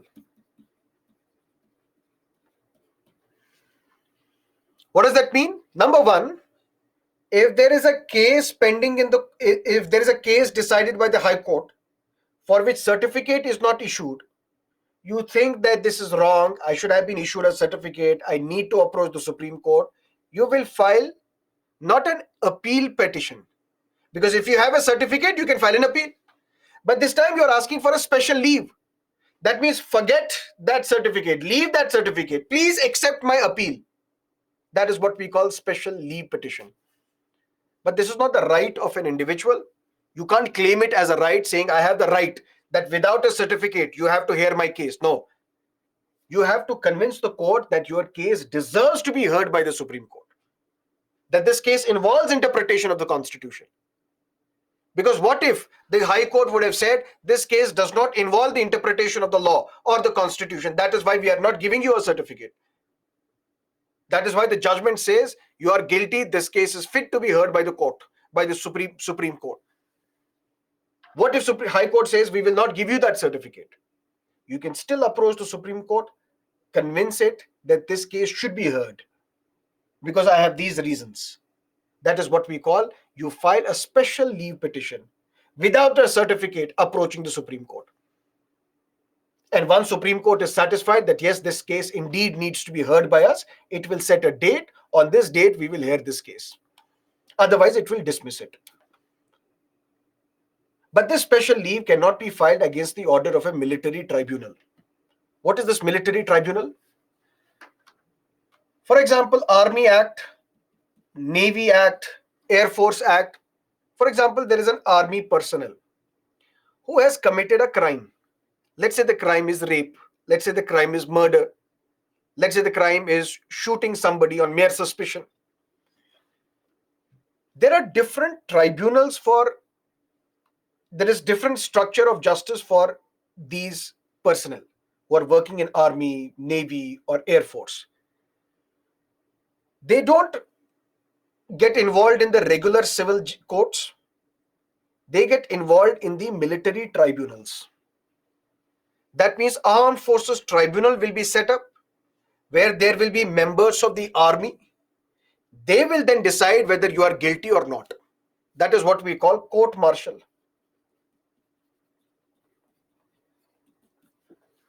So if an army has committed any crime, if Air Force personnel or Navy personnel, they have committed any crime, they are not tried in the normal high courts.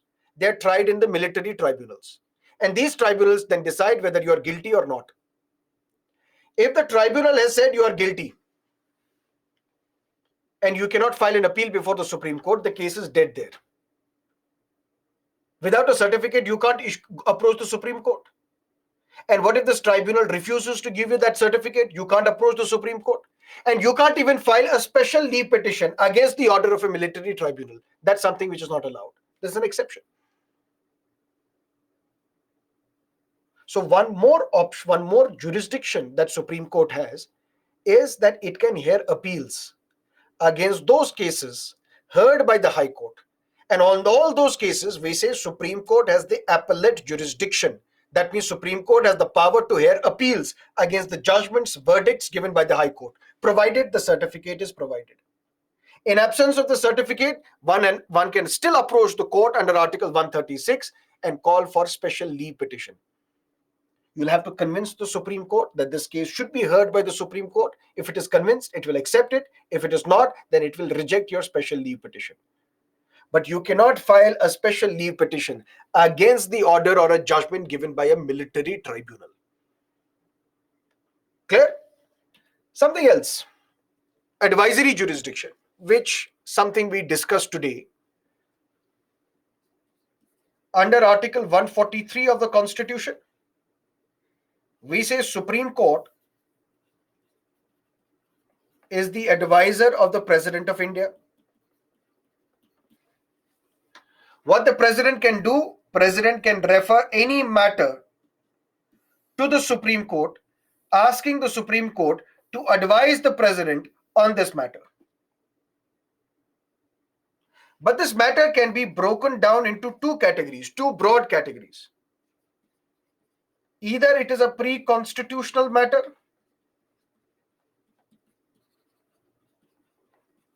or it is a post-constitutional matter.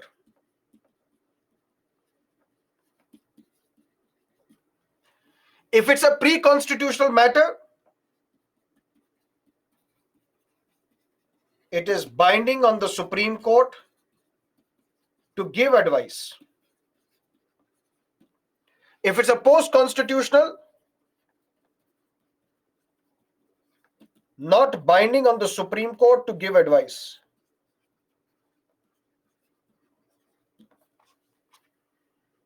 Advisory jurisdiction, which you will not find with the President of the United States of America. It's a unique power available with the President, that President can refer any matter to the Supreme Court, asking the Supreme Court advice on that matter. But this matter can be either pre-constitutional matter or post-constitutional matter. If it's a pre-constitutional matter, Supreme Court does not have original jurisdiction, but it has advisory jurisdiction. That means it can advise the government what to do on these matters. But if it's a pre-constitutional matter, it is binding on the president to give that advice. And if it's a post-constitutional matter, it is not binding on the president to give, on the Supreme Court to give that advice. And we have used this presidential reference multiple times. For example, in 2012, when 122 2G licenses were cancelled by the Supreme Court, 2G spectrum, right now there are talks of 6G, 5G is already there. 2G spectrum was to be sold, and for that the policy followed was first come, first serve. Policy was not auction. For example, this is the pen. What is the best way to get the best price for this pen? I will auction it. Those who want to give me 1,000 can give me 1,000. How much do you want to give it? I want to give 2,000 rupees. This person, no, this is the pen Sarmad sir uses. I will give it 5,000 rupees. Maybe. That means if I auction this resource, I will get more money. Maybe. But what if I say this is first come, first serve? I have one pen. Whoever comes for the first time takes this pen. And you tell me, I will give you 100 rupees. Okay, take and leave. 2G spectrum was sold like this. First come, first serve. You come, take spectrum, be done with this. Supreme Court said, no, this is wrong. You should have auctioned it. The way 122 2G licenses were given is wrong. 122 2G licenses are cancelled. Government was surprised. Dr. Manmohan Singh was surprised. He was the Prime Minister. He said, my job is not revenue maximization. It's the job of the government to create policy. And my policy is that this 2G spectrum I am selling on first come, first serve basis, not auction. I know if I auction this, I will get more money, but I don't need more money. I don't need revenue maximization. What I need density, teledensity. And what is that teledensity? If this 2G spectrum is sold at a lesser price, I am transferring the benefit to the consumer. How? Because if Airtel, Vodafone, Reliance, Tata, at that time it was Tata, Docomo, Reliance Communication, Airtel, Aircel, so many other carriers, if they will buy this 2G spectrum at a lesser price, that means their call rates would be lesser, SMS rates would be lesser, data rates would be lesser. When data rates are lesser, that means you are giving more incentive to the people to buy cellular phones. Because if the call rates are high, why would I buy a phone? I don't need it, for example.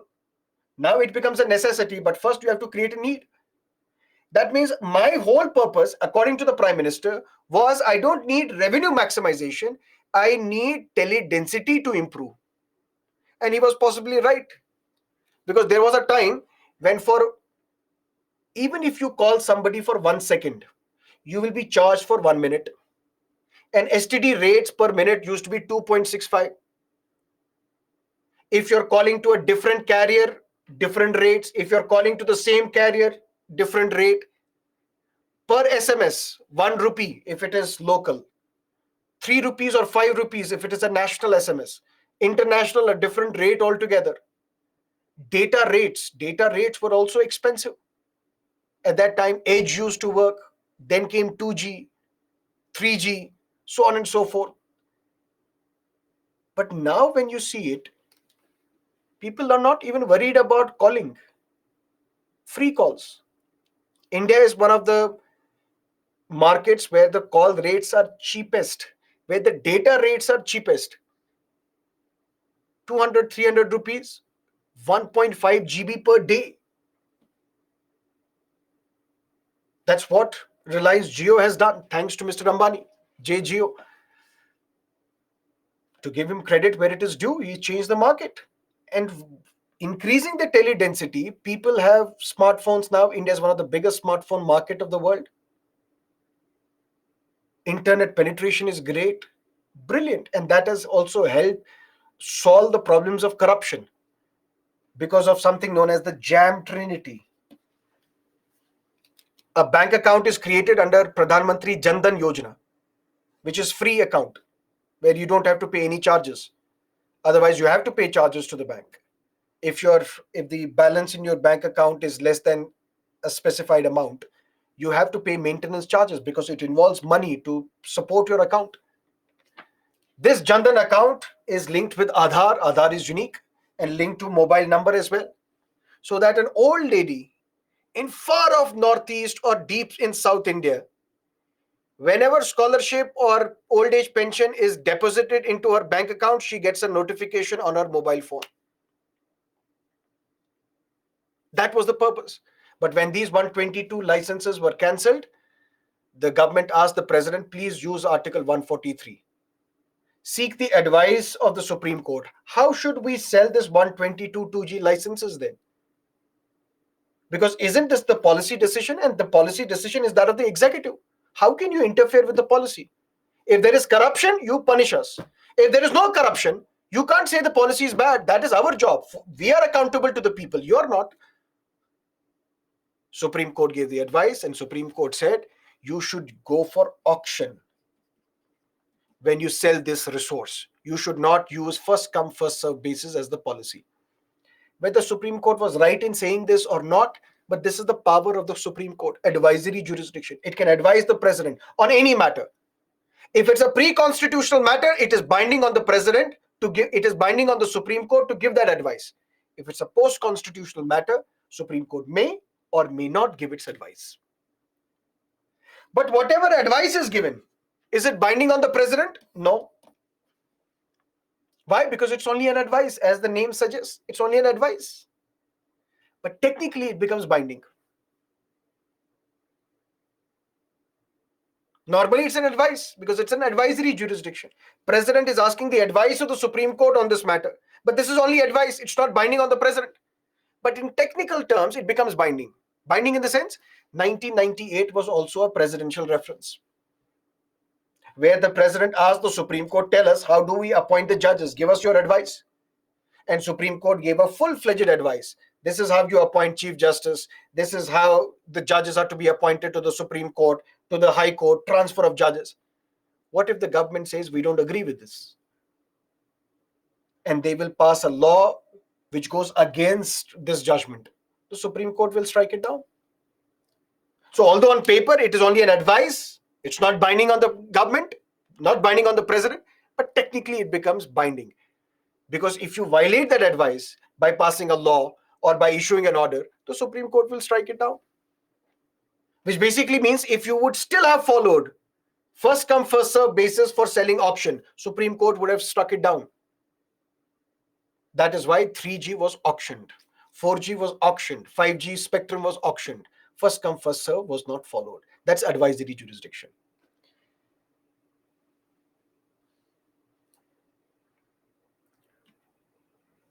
Let's meet tomorrow, 6 a.m. to 10 a.m. We will discuss the remaining portions of judiciary. We will also discuss previous year's question papers. And if time permits, we will start discussion on elections. Then on Sunday, we will have a class from 6 a.m. to 11 a.m. Then on Monday, we will have the final class, which is a doubt session class between 6 to 9:30 a.m. So now 3 classes are left: Saturday, Sunday, Monday, and then polity is over.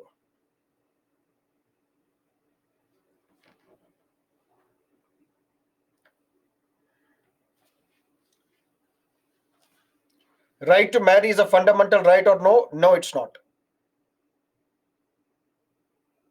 UPI is good or bad? UPI is good. Advocate on record. When you have to file a case in the Supreme Court, who will introduce this case? That person in Supreme Court is known as Supreme Court Advocate on record. Without his signature, you cannot file a case in the court. The court will not hear this case.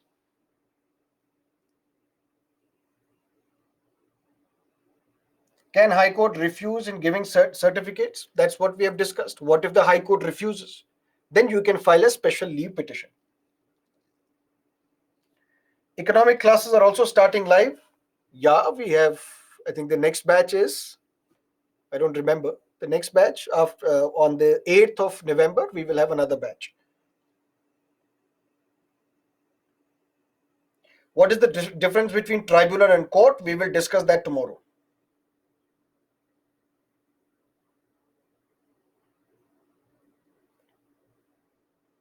Geography is next. Okay.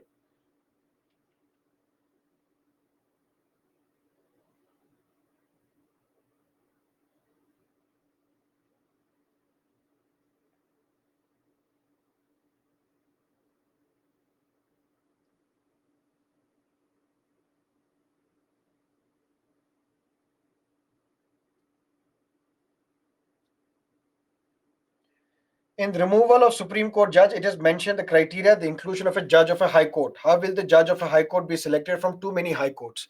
That's the discretion of the speaker, but speaker will consult the chief justice and say, please recommend somebody, a good high court judge, whom we can include in this proceeding. And ultimately, that person will be nominated. Okay, that is it for today. See you tomorrow, 6 o'clock in the morning. Till then, have a great time. Bye bye. All the best.